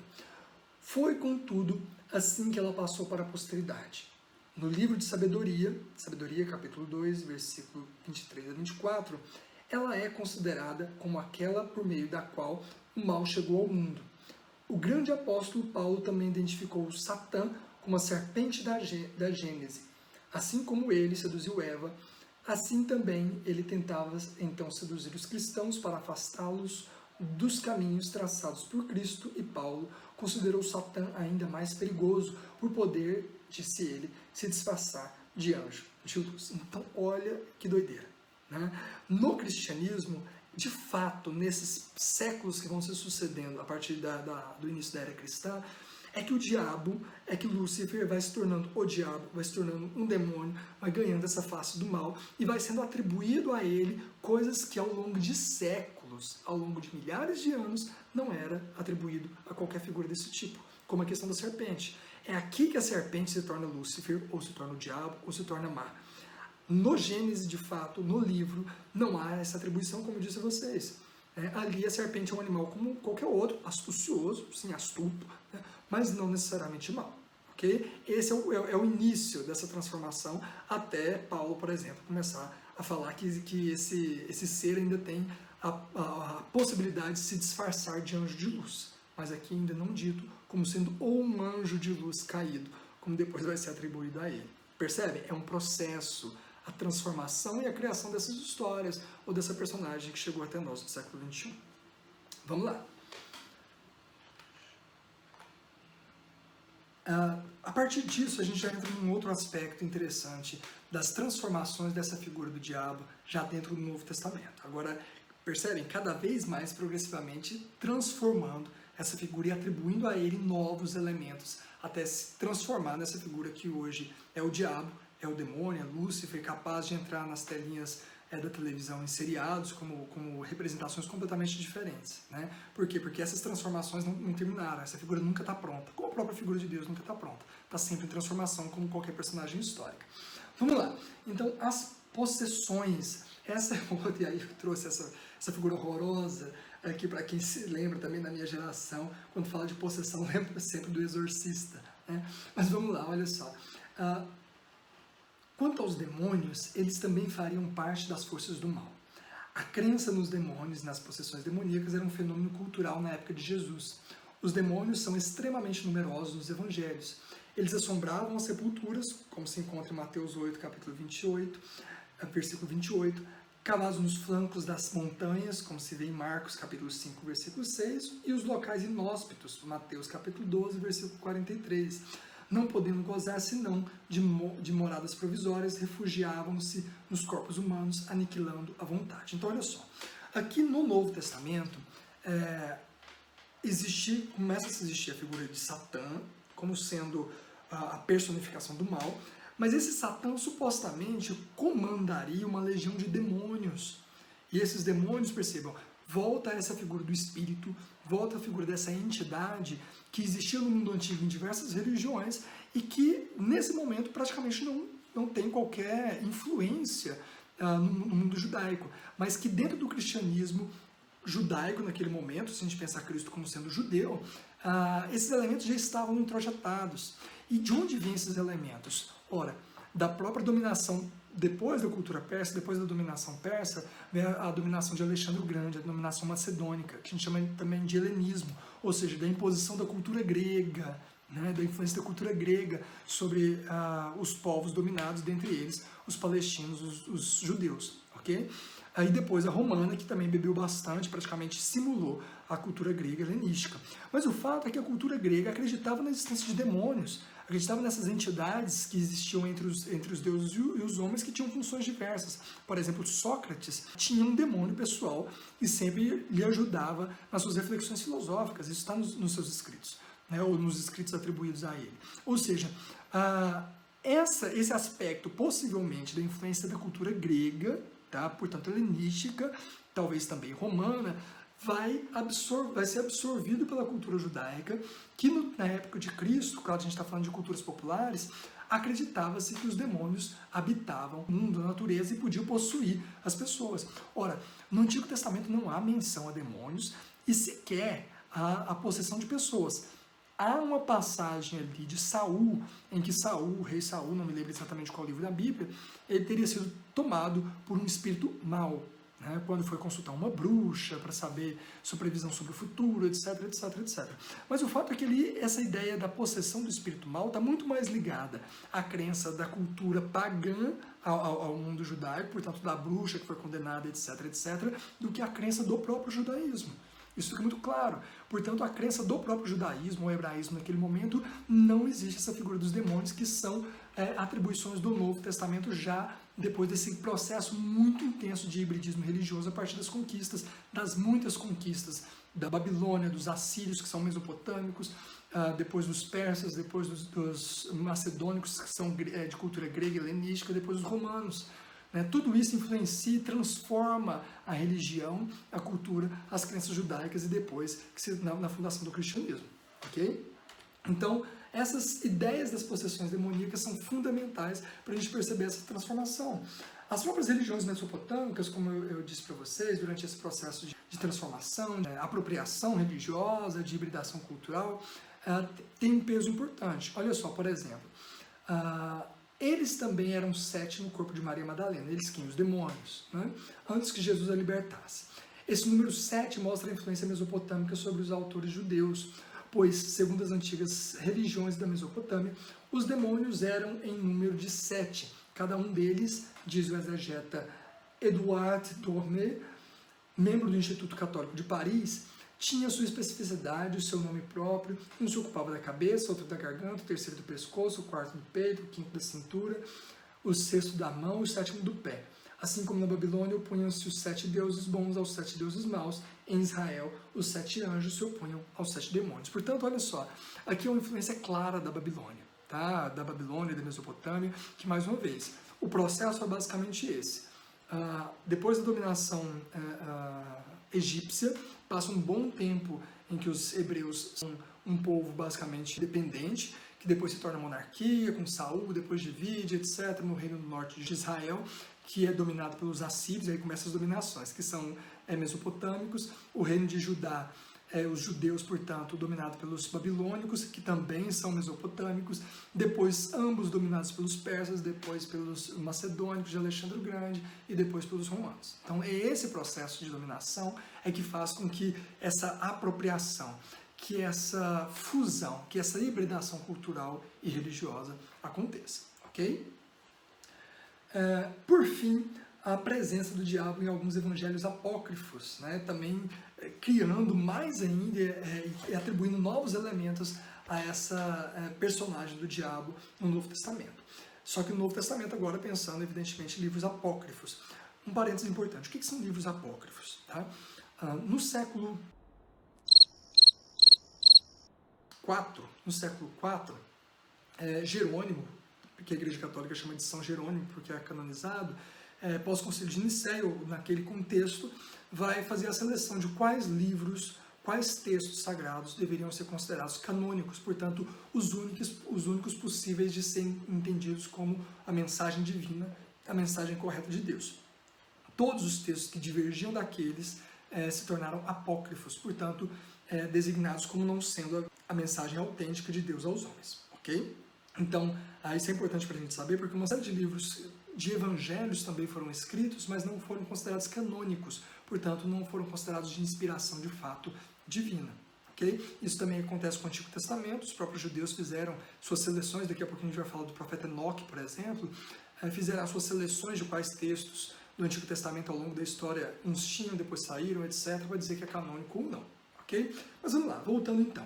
A viagem de Jesus ao inferno, que mais tarde será incluída no credo apostólico, não vem mencionada nos escritos canônicos, mas é relatada de maneira soberba no evangelho apócrifo de Nicodemos. Então Nicodemos é um dos autores de um evangelho considerado apócrifo, né, atribuído a Nicodemos. Portanto, de um evangelho, de uma narrativa da vida de Cristo, de Jesus, que não foi considerado inspirado por Deus, não é considerado parte do livro sagrado, parte da Bíblia, ok? Então na Bíblia não há menção alguma da viagem de Jesus ao inferno, mas no credo católico, né, existe essa menção. O credo católico é aquela oração que todo católico reza. Creio em Deus Pai, desceu à mansão dos mortos, ressuscitou ao terceiro dia, subiu ao céu, está sentado à direita de Deus Pai Todo-Poderoso. Enfim, desceu à mansão dos mortos, ressuscitou ao terceiro dia. Então há uma menção a uma crença que existe antes da criação histórica da Igreja Católica, que é o Concílio de Nicéia em 325 pelo Imperador Constantino, tá? Que a gente falou, quem quiser, vou deixar o link aí, a tagzinha, sobre a aula em que a gente discute a fundação e criação da Igreja Católica e o Concílio de Nicéia, tá bom? Mas olha só, antes disso, já existia uma série de crenças, de escritos, que Jesus teria descido no mundo dos mortos. Né? Quando Jesus teria sido crucificado, ele teria descido ao inferno e libertado todas as almas. E olha a explicação interessante que Nicodemos dá nesse livro. O que é extraordinário nessa história é a discussão entre os demônios mais poderosos. Um deles acusa o outro de ter causado por descuido a morte de Jesus, o que teve como resultado a libertação de todos os pecadores do abismo infernal. Então, no Evangelho de Nicodemos, relata-se que os demônios estavam discutindo porque um estagiário, um demônio subordinado, fez a cagada de permitir, de influenciar Judas para poder matar Cristo. Né? Então, teria sido um descuido, porque, de fato, no final das contas, a morte de Cristo trouxe a libertação das almas. Então, olha só que interessante, olha as narrativas que vão sendo construídas a partir da introdução do cristianismo nesse mosaico religioso que já era o judaísmo da época, ok? Muito bem, dito isso, pessoal, olha só, a gente vai então para a última parte dessas origens do cristianismo que é justamente agora dentro do cristianismo de fato, portanto, dentro da religião cristã ortodoxa, da religião cristã vencedora no Concílio de Nicéia, entre todas as outras perspectivas cristãs que existiam, que eram legítimas, mas que a partir da adesão do imperador Constantino e criação da instituição católica passaram a ser heresia e, portanto, perseguidos tanto pela Igreja quanto pelo Estado Romano. Então vamos lá. O diabo no cristianismo, de fato. A origem do mal acaba sendo explicada por outras histórias que vão aparecendo aqui e acolá no Novo Testamento, nos Evangelhos, tentando, agora sim, tentando dar uma explicação para uma entidade, uma explicação eterna, portanto, que estaria desde a origem dos tempos, etc., para uma entidade que a gente está vendo aqui, que é histórica, portanto, que ela passa a existir de fato na crença popular, na crença religiosa a partir de um determinado momento histórico. Olha só como é que vai se criando esses acochambramentos, teológicos para se explicar aquilo que vai sendo introjetado na religião por influências externas e que, claro, se você realmente é fiel, acredita naquilo, você não pode acreditar, não pode se dar ao luxo de acreditar que essas crenças ou que essas personagens sejam históricas, portanto mutáveis. Vamos lá. A queda dos anjos constitui o ato do nascimento do diabo e marca o ingresso do mal no universo. Então, esse é o mito cristão de fato. A queda de Lúcifer marca a entrada do mal no mundo. Tal mito de restrito fundamento escritural, portanto, está lá na Escritura, está lá no Novo Testamento, na segunda carta de Pedro, capítulo 2, versículo 4, e na carta de Judas, tá? Não Judas Iscariotes, Judas Tadeu, capítulo 6, provém da literatura apócrifa judaica, em particular do livro de Enoque, escrito por volta do século II a.C., por muito tempo tido como um escrito canônico, onde se explicava a queda pelo desejo dos demônios, seduzido pela beleza das mulheres, e que querem se unir carnalmente a elas. Essa teoria recua apenas a partir do século IV, quando a explicação fundada no orgulho de Lúcifer e em seu desejo de igualar-se a Deus, termina por sepultá-la totalmente. Então, peraí, olha só que loucura, vamos voltar aqui. Essa ideia de que a origem do mal teria sido da queda do diabo, de Lúcifer, etc. e tal, ela tem as suas raízes num livro que era parte do cânon, portanto, era parte dos livros sagrados dos judeus, e que depois passou a ser retirado, e hoje foi praticamente abandonado, é considerado um livro apócrifo. Está também no Novo Testamento, como a gente pode ver em 2 Pedro, capítulo 2, em Judas Tadeu, capítulo 6, que essa crença na ideia de que a origem do mal está na queda dos demônios, tá? na queda do diabo, enfim. Então está ali, os autores cristãos, nos primeiros séculos do cristianismo, acreditavam naquilo que era próprio da cultura popular e naquela época até então canônica judaica, a partir do livro do profeta Enoque. O que dizia o livro do profeta Enoque? Que a origem do mal no mundo, percebam que foi escrito há 2 séculos antes de Cristo, algumas gerações, alguns séculos depois da dominação persa, portanto, do zoroastrismo sobre o judaísmo, ok? Dessa influência que a gente estava falando. Então, o profeta Enoque vai dizer que os demônios se tornaram demônios quando anjos de Deus se apaixonaram pelas mulheres, mais uma vez atribuindo a culpa às mulheres. A beleza irresistível das mulheres, a sedução das mulheres, seduziu até mesmo os anjos, quem se lembra de Cidade dos Anjos, com Nicolas Cage, seduziu os anjos se uniram carnalmente a elas, ou seja, tiveram relações sexuais com as mulheres, e aí caíram, ou seja, deixaram de ser anjos e se tornaram demônios. Okay? Então essa é a explicação do profeta Enoque. Ainda não tem Lúcifer, ainda não tem o diabo, mas há a tentativa de explicação da origem do mal, já não sendo mais em Deus, mas atribuída a entidades que seriam anjos caídos. Okay? Então aí tem uma série de derivações disso, que eu não vou entrar aqui agora, a gente pode até depois gravar uma videoaula sobre isso, mas que o profeta Enoque diz que esses anjos, que se tornaram demônios a partir do sexo com as mulheres, tiveram filhos com as mulheres. E esses filhos deram origem a uma raça de gigantes chamados Nefelins, do qual, por exemplo, Golias seria um dos últimos sobreviventes desses Nefelins ali no Antigo Testamento. Okay? Mas, enfim, não vamos entrar no mérito da questão, mas cabe ressaltar aqui mais uma vez essa atribuição que é típica da época, tá? Que é própria da época, O duro é a gente escutar isso ainda sendo utilizado hoje como argumento, mas de que a culpa é das mulheres, da sedução das mulheres, né? Daí vem de Lilith também, que faz parte dessa crença apócrifa dos judeus, né? Como sendo a primeira mulher que nos quis submeter a Adão, por isso se tornou esposa do diabo e por aí vai, ou seja, vai se construindo uma série de coisas até chegar numa teologia, não digo nem mais refinada, mas mais atual, porque ela está sempre também em transformação a partir do momento que elementos históricos impõem essas transformações também, ok? Então vamos lá. Segundo Kochakovsky, então, página 246, o livro de Enoque foi redescoberto na versão antíope do Antigo Testamento, provavelmente anterior a alguma das muitas reformas realizadas por sínodos judaicos no século XVIII. Tal versão, segundo o autor, teve grande influência na demonologia cristã antiga.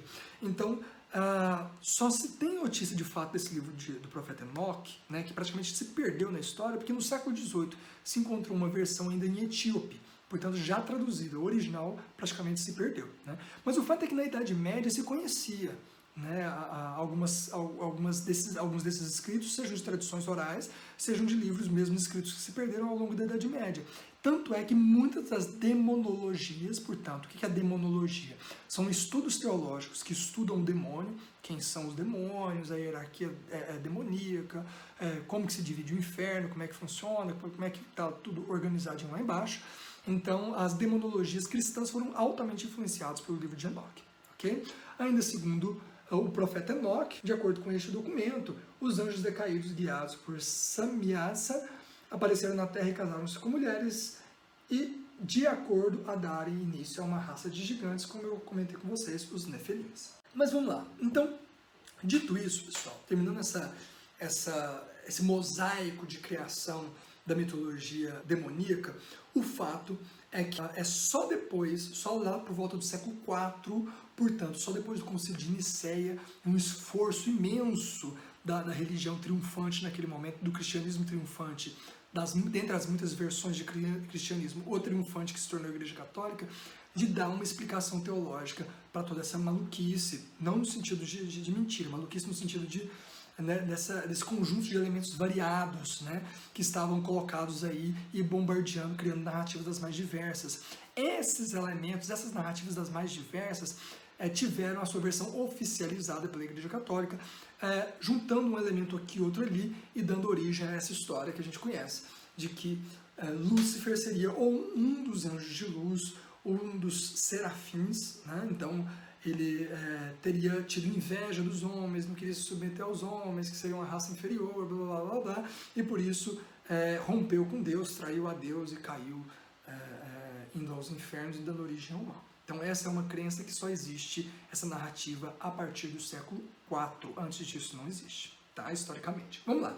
Mas quais são as influências principais dentro do cristianismo que levaram à formação da figura de Lúcifer, do diabo, da maneira como a gente conhece, da maneira como entra na Idade Média, tá? Então existiram algumas tendências pré-cristãs que se cristianizaram que deram alguns tons importantes a esse debate, tá? Derivações, variações do cristianismo, mas que influenciaram o cristianismo ortodoxo que a gente conhece.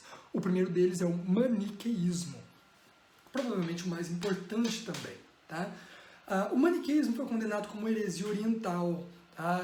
Eu já gravei uma aula sobre isso, quem quiser voltar nessa aula lá sobre o Império Bizantino, eu explico o que são heresias orientais, o que são heresias, etc. Mas a gente ainda vai falar das heresias ocidentais, lá da Baixa Idade Média, em outras aulas que a gente ainda vai gravar, ok? Mas quem quiser, vou tentar deixar a tagzinha aqui, ou então na descrição do vídeo aqui embaixo, para você acessar essa aula se quiser aprofundar nesse assunto, ok? O maniqueísmo, então, portanto, foi fundado na Pérsia, como fruto de uma dissidência do zoroastrismo. Portanto, na Pérsia cristianizada, o zoroastrismo teve um braço desmembrado cristão, né, chamado de maniqueísmo. Então surge ali com o profeta Mani, no século III depois de Cristo. Foi perseguida tanto pelos zoroastrianos quanto pelos cristãos e pelos chineses, né, chegou até a China, sobrevivendo até o século X e depois praticamente extinta.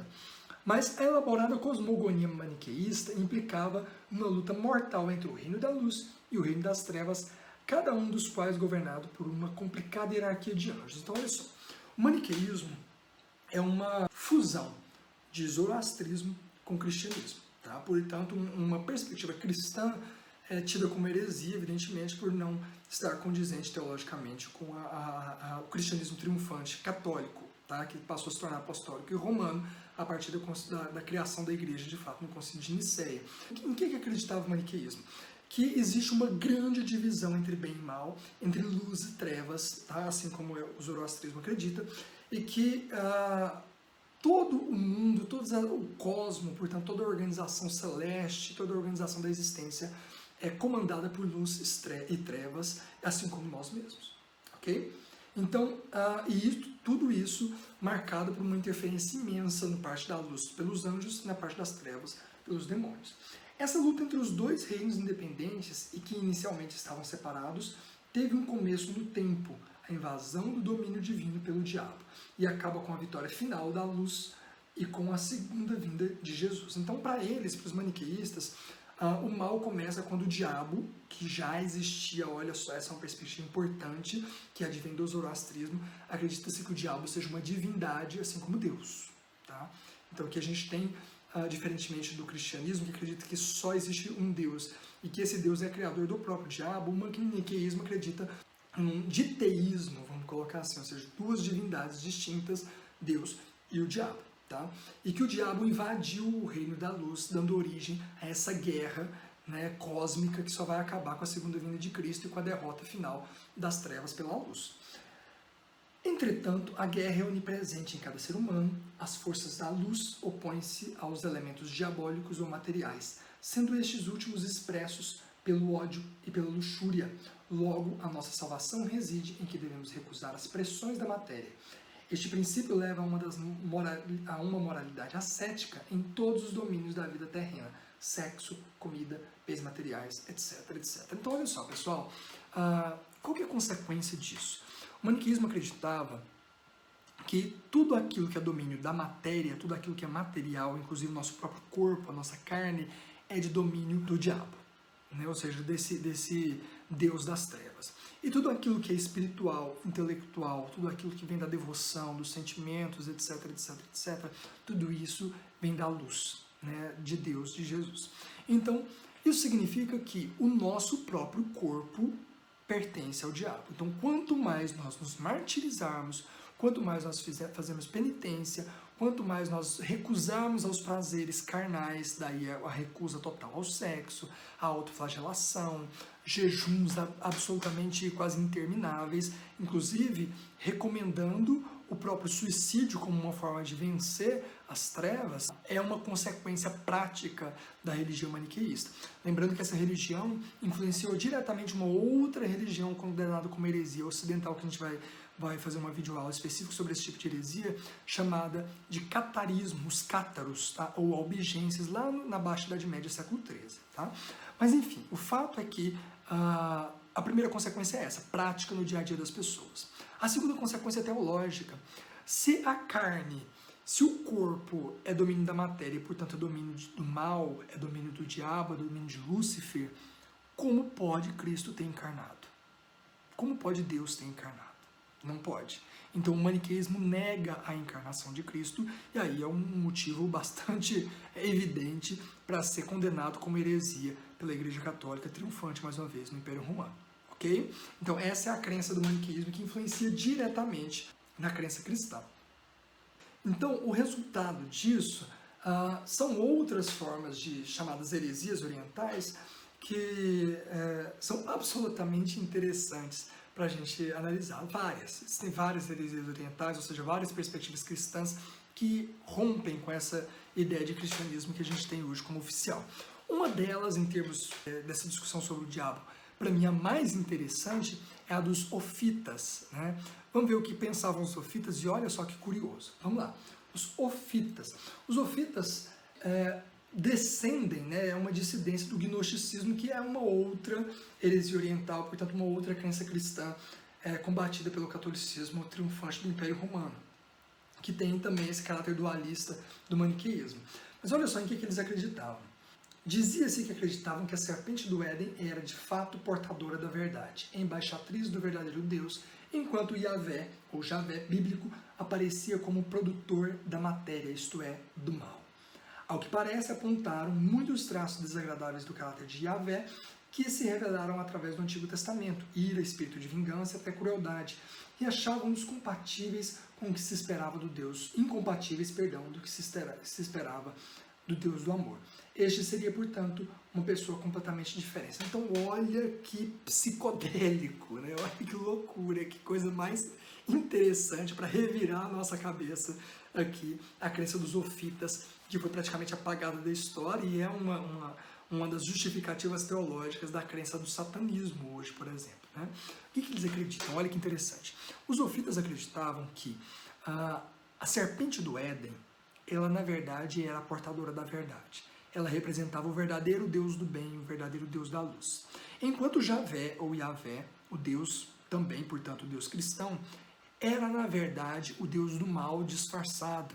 Então é só pegar ali, reinterpretar o livro de Gênesis, né? Ou seja, o ser humano estava preso numa realidade ideal, quase uma matrix, né? E um ser, no caso a cobra, a serpente, tentou libertá-los, fazendo com que eles conhecessem a verdade, né? O fruto do conhecimento, da árvore do conhecimento, que era proibido por Deus. Olha só, Deus proibiu o conhecimento, e nessa interpretação proibiria a verdade também. E quando eles comeram desse fruto, eles conheceram o mundo real fora da Matrix, né?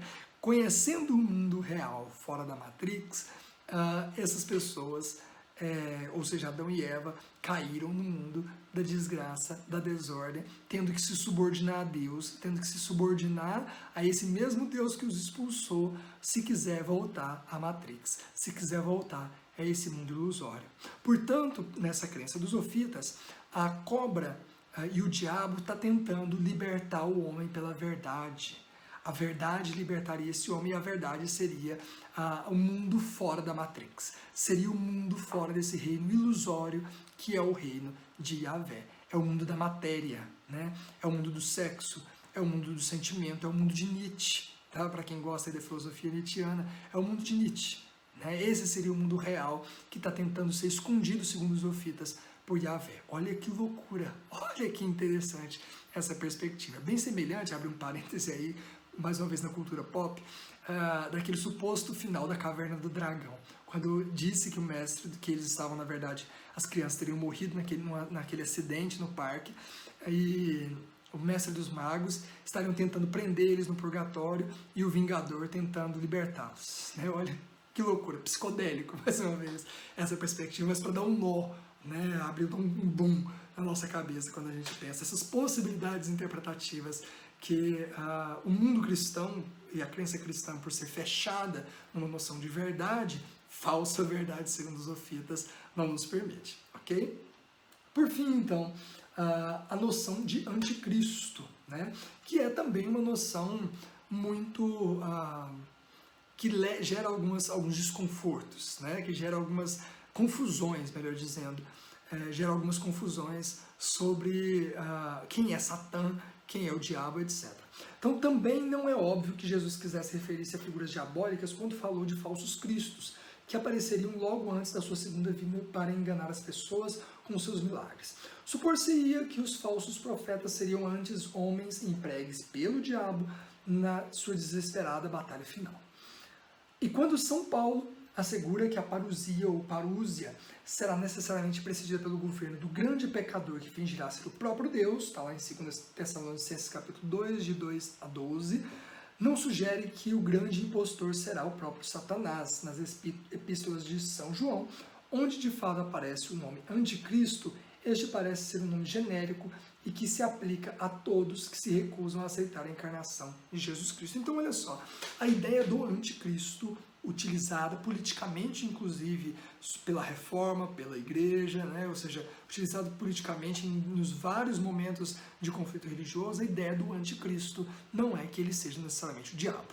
Okay? Então, mais uma das figuras popularmente atribuídas ao diabo, que dentro dessa perspectiva teológica cristã é recusada. Né, que seria um servo do diabo, um servo de Lúcifer, mas não o próprio Lúcifer em si. Ok? Muito bem, isso é o que eu gostaria de passar para vocês sobre as origens, né? Espero que tenha ficado claro o que a gente está chamando aqui das origens do diabo.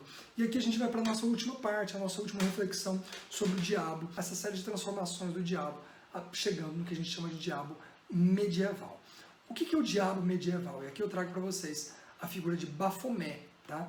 Baphomet é uma figura absolutamente importante nessas transformações, nessas muitas transformações da figura do diabo. Depois eu posso aprofundar com vocês numa outra aula sobre o que significa cada um desses elementos que aparecem aqui, atribuídos à figura de Baphomet.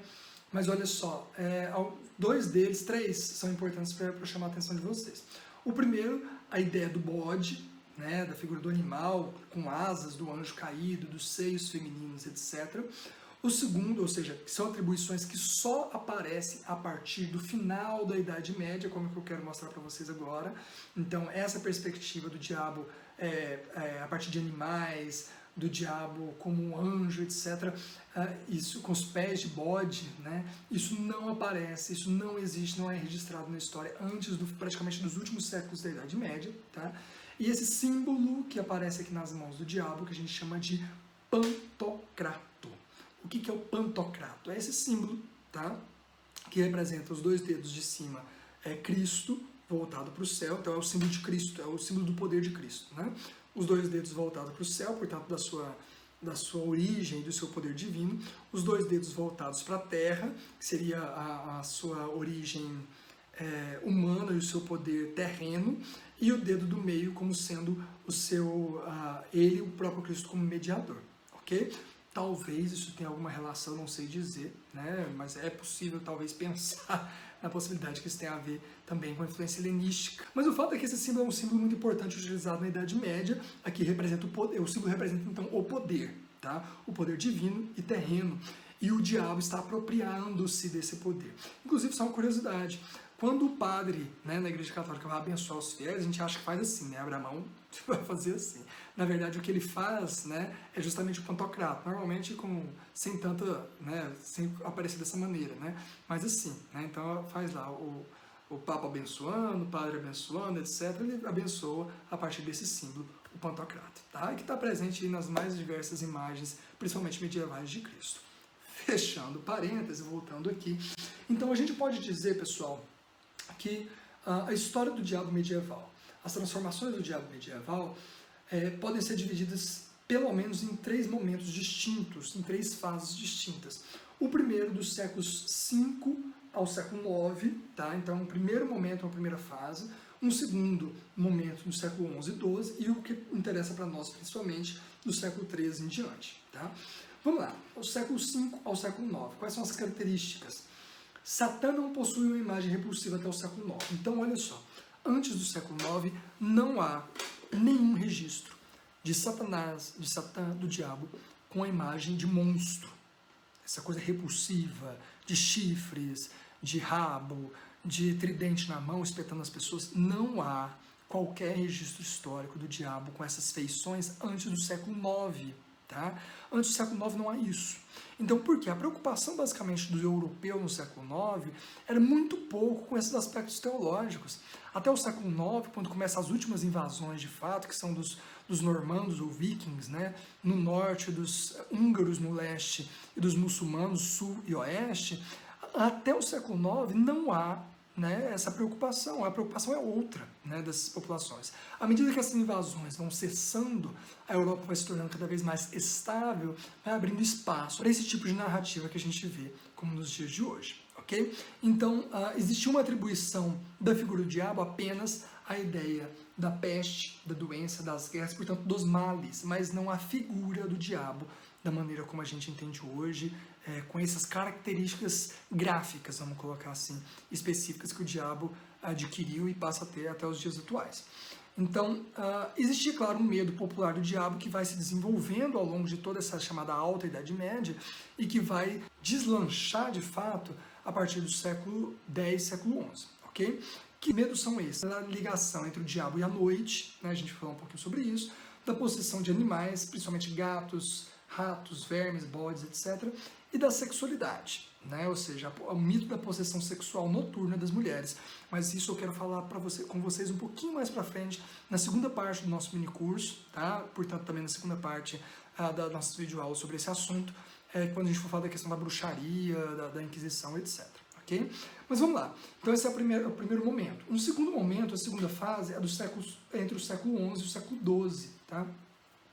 Então nesse segundo momento, Satã passa a ser assimilado a um vassalo desleal. Portanto, aqui a gente está falando de um período do feudalismo. Eu vou gravar ainda uma aula específica para a gente aprofundar no que seja o feudalismo, mas é associado ao diabo a ideia de um vassalo desleal. Portanto, o diabo seria um vassalo de Deus, ou seja, seria alguém que fez um juramento a Deus e que quebra esse juramento. Importa dizer que nesse momento, que para a sociedade feudal, para a sociedade da época, especialmente do século X, XI em diante, a quebra da palavra, a quebra do juramento é a coisa mais grave que pode acontecer. Então a palavra tem um poder, a palavra tem uma importância muito grande. O juramento feito e testemunhado, ele é absolutamente inquebrável, né? E se ele se quebra, a pessoa ela cai em desgraça. E o diabo é associado a isso. Esse é um primeiro ponto importante. O segundo é que o resultado dessa primeira grande onda de medo do diabo, a partir do século XI, tem como consequência a proliferação de obras de demonologia. O que é uma obra de demonologia? Obras teológicas que tentam explicar o diabo, né? A sua origem, a sua atuação, quem são os demônios, como é que funciona o inferno, etc. E tal. E a primeira obra, né, de que se tem notícia, que tem esse aspecto demonológico, é de Honorius d'Anthun, chamada Elucidarium. Tá? É essa obra que eu trouxe a imagem aqui para vocês, em primeira mão, né? Essa aqui é a imagem do primeiro livro de demonologia de que se tem notícia, ok? Ora, essa obra contém elementos demonológicos disseminados nos escritos cristãos desde os primeiros tempos da igreja e, por outro lado, é a primeira a reunir de maneira coerente as penas do inferno. Então, o que tem no Elucidário de Honorius d'Anthun? Esse Elucidário de Honorius d'Anthun basicamente contém uma série de crenças que vinham se juntando dos pelo menos 5 séculos de cristianismo, 500 anos. A gente entender o que é 500 anos. Há 500 anos atrás o Brasil estava sendo descoberto pelos portugueses. Né? Os portugueses estavam chegando no Brasil. Para a gente ter uma ideia a quantidade de transformações que podem acontecer em 500 anos. Né? O que são 500 anos? São pelo menos 5 vezes 4, 20 gerações. Então, dentro de 500 anos, criou-se uma série de crenças que foram se aprimorando e se transformando sobre o diabo, e que o Elucidário sintetiza isso pela primeira vez em uma obra. E dentre essas muitas crenças, o Elucidário traz uma novidade extremamente interessante de registro nesse momento, que são as penas do inferno. Para quem já assistiu Cavaleiros do Zodíaco, né? outra referência da cultura pop. Para quem assistiu Cavaleiros do Zodíaco lá na saga de Hades, deve se lembrar dessa influência absolutamente cristã num seriado, né, num desenho que se pretende de mitologia grega, né, que é as penas do inferno, as divisões do inferno, etc. E tal. Tudo isso está aí. Né, tudo isso está aí no mundo medieval. É aqui que nascem essas perspectivas que, inclusive, influenciam a própria Grécia. Né, talvez daí que os Cavaleiros do Zodíaco sejam um fruto disso depois. Né? Então, as penas do inferno aparecem aqui já nesse momento. Num terceiro momento, numa terceira fase, e aí a fase mais importante para essa reflexão que nós estamos fazendo, é uma verdadeira onda de terror a partir do século XIII, causada pela crença no diabo. Tá? Essa divisão sobre a qual eu estou falando aqui, século VIII, século IX, século X, né, até o século IX e X, depois na segunda fase, século XI e XII, e depois na terceira fase a partir do XIII, que vai pelo menos até o século XVII, quem faz essa divisão, quem estuda essa divisão, é Jean Delumeau, um desses autores que eu citei, numa obra fantástica chamada A História do Medo no Ocidente. Okay? Então vamos lá, para a gente entender um elemento importante desse período, que vai pelo menos do século XIII em diante, que é o que leva ao período da caça às bruxas, da Inquisição, tudo isso que a gente vai estudar a partir da segunda parte dessa aula, do minicurso. Eu trago, antes de falar sobre essa obsessão do diabo, etc., uma questão interessante, olha só. Isso daqui são gárgulas, tá? Não sei se vocês já viram, mas são esculturas presentes a Catedral de Notre-Dame, na França, né? Mas dentro da arquitetura gótica, de uma maneira geral, todas essas catedrais, todas as igrejas góticas têm esses gárgulas, né?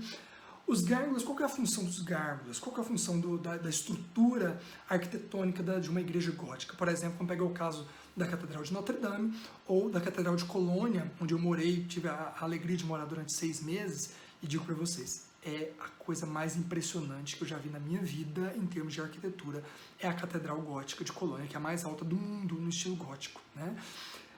Quem olha de fora, portanto, estando fora da igreja, estando fora da matriz, do templo, enfim, sente um pavor, né, no sentido de se sentir pequeno, porque a arquitetura pontuda, apontando sempre para o céu, traz esse aspecto, essa ideia de que você é pequeno, de que você é minúsculo. Os gárgulas, a arquitetura toda negra, toda escura, obscura, tentando dar esse aspecto de que o mundo fora da igreja é sombrio, é perigoso, causa medo, causa terror. Quando você entra na Catedral de Colônia, quando você entra dentro de uma igreja gótica, o mundo se transforma. Os vitrais, né, deixam o mundo, o aspecto ali dentro, absolutamente iluminado. A igreja é alta, é ampla, você se sente dentro do próprio céu, dentro do próprio paraíso. Não é à toa que isso foi feito assim, né? Isso foi feito com propósito, é a ideia de que fora da igreja é o medo, são as trevas, é a escuridão, é o pavor, é o perigo. Dentro da igreja é a segurança, é a salvação. Tá? Então tudo isso começa a partir do século XIII. Isso tem a ver com uma grande onda de medo, de terror, de pavor do demônio, fomentada pelo próprio cristianismo, fomentada pela própria igreja, e que inclusive é uma estratégia utilizada muitos séculos depois, por exemplo, no século XIX, e também no século XX, século XXI, então nem se fala, especialmente no mundo pentecostal e com esse reavivamento da ideia do demônio. Então é um medo que se causa como uma forma, do ponto de vista histórico, não estou falando do ponto de vista religioso, sociológico, histórico, de dominação, né, de poder, antes de qualquer outra coisa. Mas vamos lá, vamos entender como que se deu esse processo. Primeiro, aquilo que Jean Delumeau afirma como sendo a obsessão pelo diabo. Né? Esse período foi marcado por uma obsessão, especialmente do século XIV ao XVII, uma espécie de obsessão de fato pela figura do diabo. Mas a partir do século XIV, segundo Jean Delumeau, as coisas mudam, a atmosfera se torna pesada na Europa, e essa contração do diabólico conseguida pela idade clássica das catedrais dá lugar à progressiva invasão demoníaca. A Divina Comédia, cujo autor morreu em 1321, marca simbolicamente a passagem de uma época a outra, e o momento a partir do qual a consciência religiosa da elite ocidental deixa por um longo período de resistir à convulsão do satanismo. Ela só se recuperará no século XVII. Essa obsessão ganha duas formas essenciais, ambas refletidas pela iconografia: um alucinante conjunto de imagens infernais e a ideia fixa das incontáveis armadilhas e tentações que o grande sedutor não cessa de inventar para perder os humanos. Olha só que interessante. São aspectos que vai durar como obsessão de fato até o século XVII, mas ainda hoje, no século XVIII, século XIX, século XX, século XXI ainda são utilizadas. Tá? Quando a gente fala, por exemplo, do uso de imagens infernais, eu vou mostrar algumas dessas imagens para vocês do ponto de vista da arte. Eu, por exemplo, é fácil a gente citar, por exemplo, quando eu trabalhei algumas fontes no meu doutorado na Alemanha, cartas, né, e manuais dos padres da Congregação Redentorista, que foi meu objeto de pesquisa no doutorado na Alemanha, ensinando a como fazer pregações sobre o diabo durante as missões redentoristas, né? E aí tem as instruções lá nessas fontes, nesses livros, né? Que sejam feitas à noite, que se fale do inferno, que fale para as pessoas tentarem imaginar e sentir a pele queimando no fogo do inferno, que se usem esqueletos, crânios, para poder mostrar para as pessoas, que se apaguem as velas, não deixe o lugar tanto iluminado para dar a noção de penumbra, de medo. Né? Tudo isso está nas fontes, está registrado, né? Que fale para as pessoas sentirem o cheiro do enxofre, né? Entrando nas suas narinas por toda a eternidade, ou seja, é a ideia do medo, é a ideia do terror, imputado como uma forma de dominação e poder. né? Isso não é muito diferente quando a gente vê sessões de descarrego da Igreja Universal passadas de madrugada, né, como passava pelo menos quando eu era adolescente na infância, que a gente morria de medo, né, quando estava ali assistindo coisas de madrugada.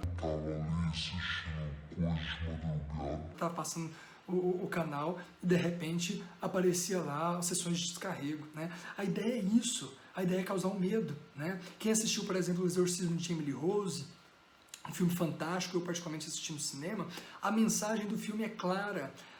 Se as pessoas não tiverem medo do diabo, as pessoas não acreditam no diabo, as pessoas não acreditam no diabo, não acreditam em Deus.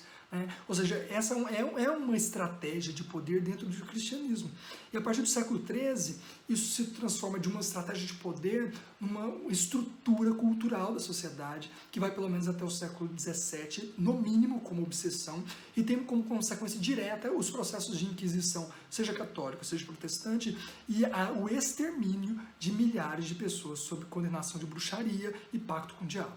Okay? Que é o assunto que a gente vai falar. Então, absolutamente importante essa reflexão que a gente está trazendo. E aí eu trago para vocês ainda, para a gente finalizar, algumas imagens sobre essas visões que se tinha do inferno. Tá? Na página 356, ainda do livro do Jean Delumet, bem antes de Dante, haviam circulado na Europa relatos fantásticos concernentes às tormentas do inferno. Então, bem antes de Dante Alighieri, ali no século XIV, já existiam algumas visões fantásticas, relatos fantásticos sobre o inferno. Algumas chegavam do Oriente com a visão de São Paulo, que remonta pelo menos ao século IV. Tá? Arrebatado para fora da terra, o apóstolo dos gentios chega às portas do império de Satã. Então, existem alguns escritos tidos como apócrifos, de uma possível visão de Paulo, que Paulo teria viajado espiritualmente até o inferno, e ele relataria, isso data do século IV pelo menos, relataria ali o que ele viu no inferno, né? Como seria o inferno, os terrores do inferno, etc. e tal. Isso lá na Alta Idade Média, que vai ser retomado, muito retomado, a partir do século XIII, XIV. O que ele vê? Olha só, depois, ao longo do seu horrendo périplo, vê árvores de fogo em cujos galhos os pecadores são enforcados, fornalhas, um rio onde os culpados são mais ou menos profundamente imersos segundo a natureza dos seus vícios.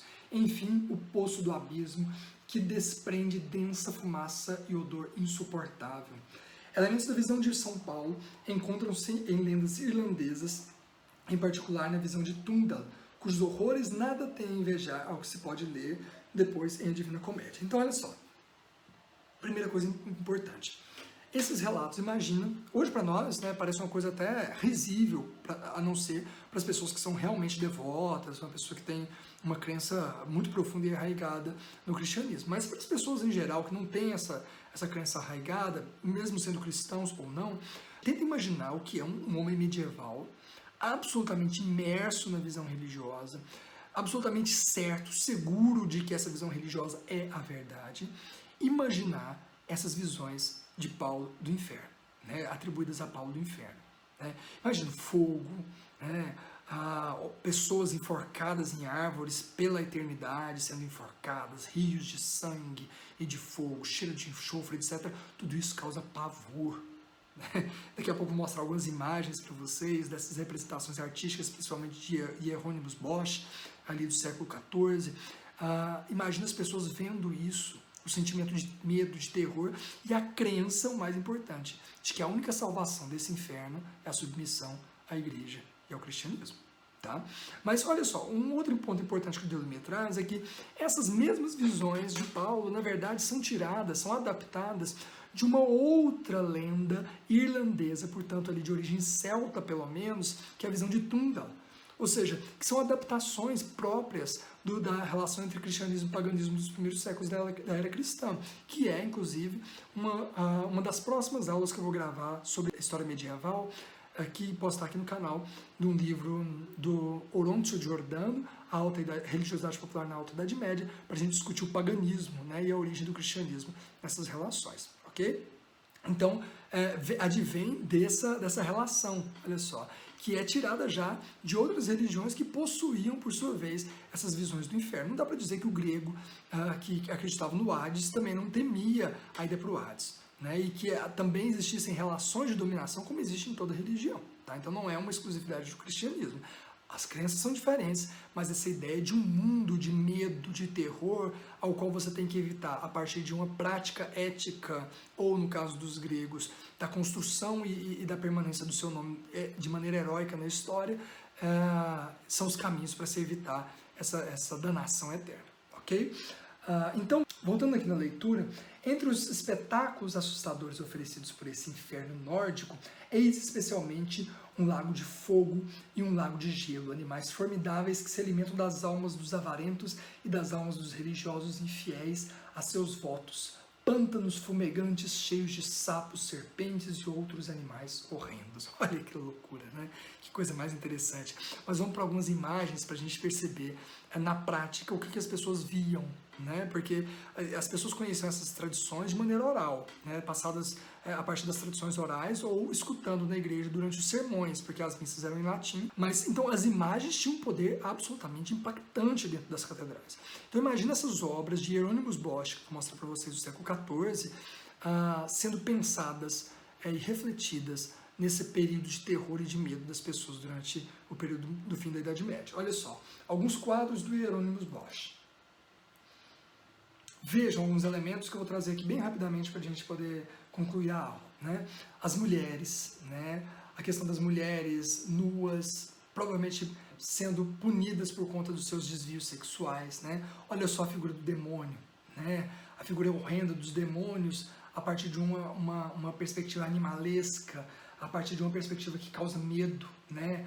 A cara de gato, a cara de bode, né? As asas de morcego, a penitência dos padres, olha só, a crítica que já existia à igreja no momento em que a moral da igreja, o aspecto moral da igreja estava sendo contestado, que culminou depois no século XVI com a Reforma Protestante. É preciso lembrar que ali no final da Idade Média a gente tem, por exemplo, o Papa Alexandre VI, da família Borgia, né, com todos os seus escândalos sexuais, que tem os seus filhos, né, conhecidamente eleitos como cardeais, incesto na família, enfim, né, isso um dos muitos exemplos de papas com um testemunho absolutamente horroroso, né, do ponto de vista moral mesmo, do ponto de vista ético, e que tudo isso leva a uma crença cada vez mais de que a Igreja Católica está em crise, né, moral inclusive, e que o inferno também é um lugar, olha só aqui, de padres, né? Então, enfim, uma série de elementos interessantes nessas imagens das punições vividas pelas pessoas no inferno. Olha só essa outra imagem, tentando descrever o inferno também com muros, com construções.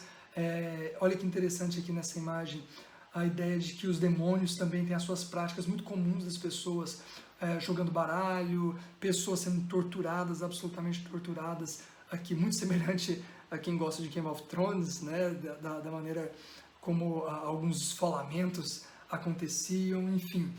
Imagens dos demônios com caras de bichos, de pássaros, etc., o fogo, são todos elementos importantes para a gente tentar entender essa representação do diabo. Ainda do Hieronymus Bosch, olha só, o inferno, o demônio carregando com asas de morcego, cara de gato, né, carregando as pessoas, comendo, devorando as pessoas, a cara, a expressão do sofrimento, né? O demônio horrendo, com vários olhos, monstruoso, tudo isso, como eu disse para vocês, não existe, tá? Não se encontra registro antes, pelo menos, do século XIII, tá? Do século IX, inicialmente, e mais precisamente com essas características do século XIII. Essa outra imagem do Hieronymus Bosch, também aterrorizante, né?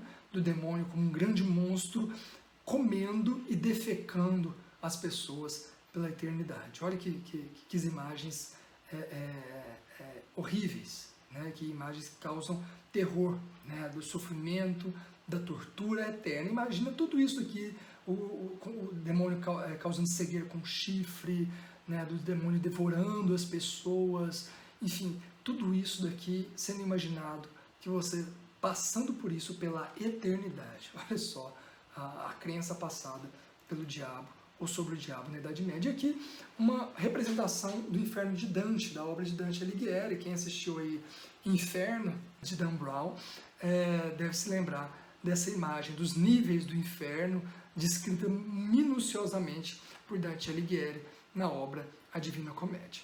Ok? Pessoal, Para a nossa primeira parte, já estendi bastante, né? É isso que eu queria trazer para vocês. Essa reflexão sobre a origem, sobre o desenvolvimento da figura do diabo como uma figura histórica, assim como o próprio Deus, né? Em uma outra aula eu quero gravar aqui também, a partir de uma obra fantástica de Jacques Legoff, chamado O Deus da Idade Média, né? E que mostra também essa historicidade da própria figura de Deus. Mas aqui interessa para nós isso, a historicidade da figura do diabo, o uso, agora já no final do período medieval, da figura do diabo a partir das estratégias de poder que culminam naquilo que é o tema da nossa segunda parte do minicurso e dessa videoaula, que é a caça às bruxas e a Inquisição. Ok? Então, esses demais assuntos ficam para a próxima aula e eu encerro por aqui. Mais uma vez, peço a você que gostou desse vídeo, que gostou dessa aula, se inscreva no canal, ajude a gente nesse projeto, dê força para a gente nesse projeto de levar para fora dos muros da academia, para fora dos muros da escola, popularizar, pulverizar o conhecimento histórico, acadêmico, profundo, com conteúdo, com bastante reflexão acadêmica e crítica. Ok? Desejo que você esteja bem, desejo que permaneça bem você e sua família durante todo esse período de quarentena. Fique em casa, fique bem, fique com saúde. Um grande abraço e até a próxima aula. Tchau, tchau.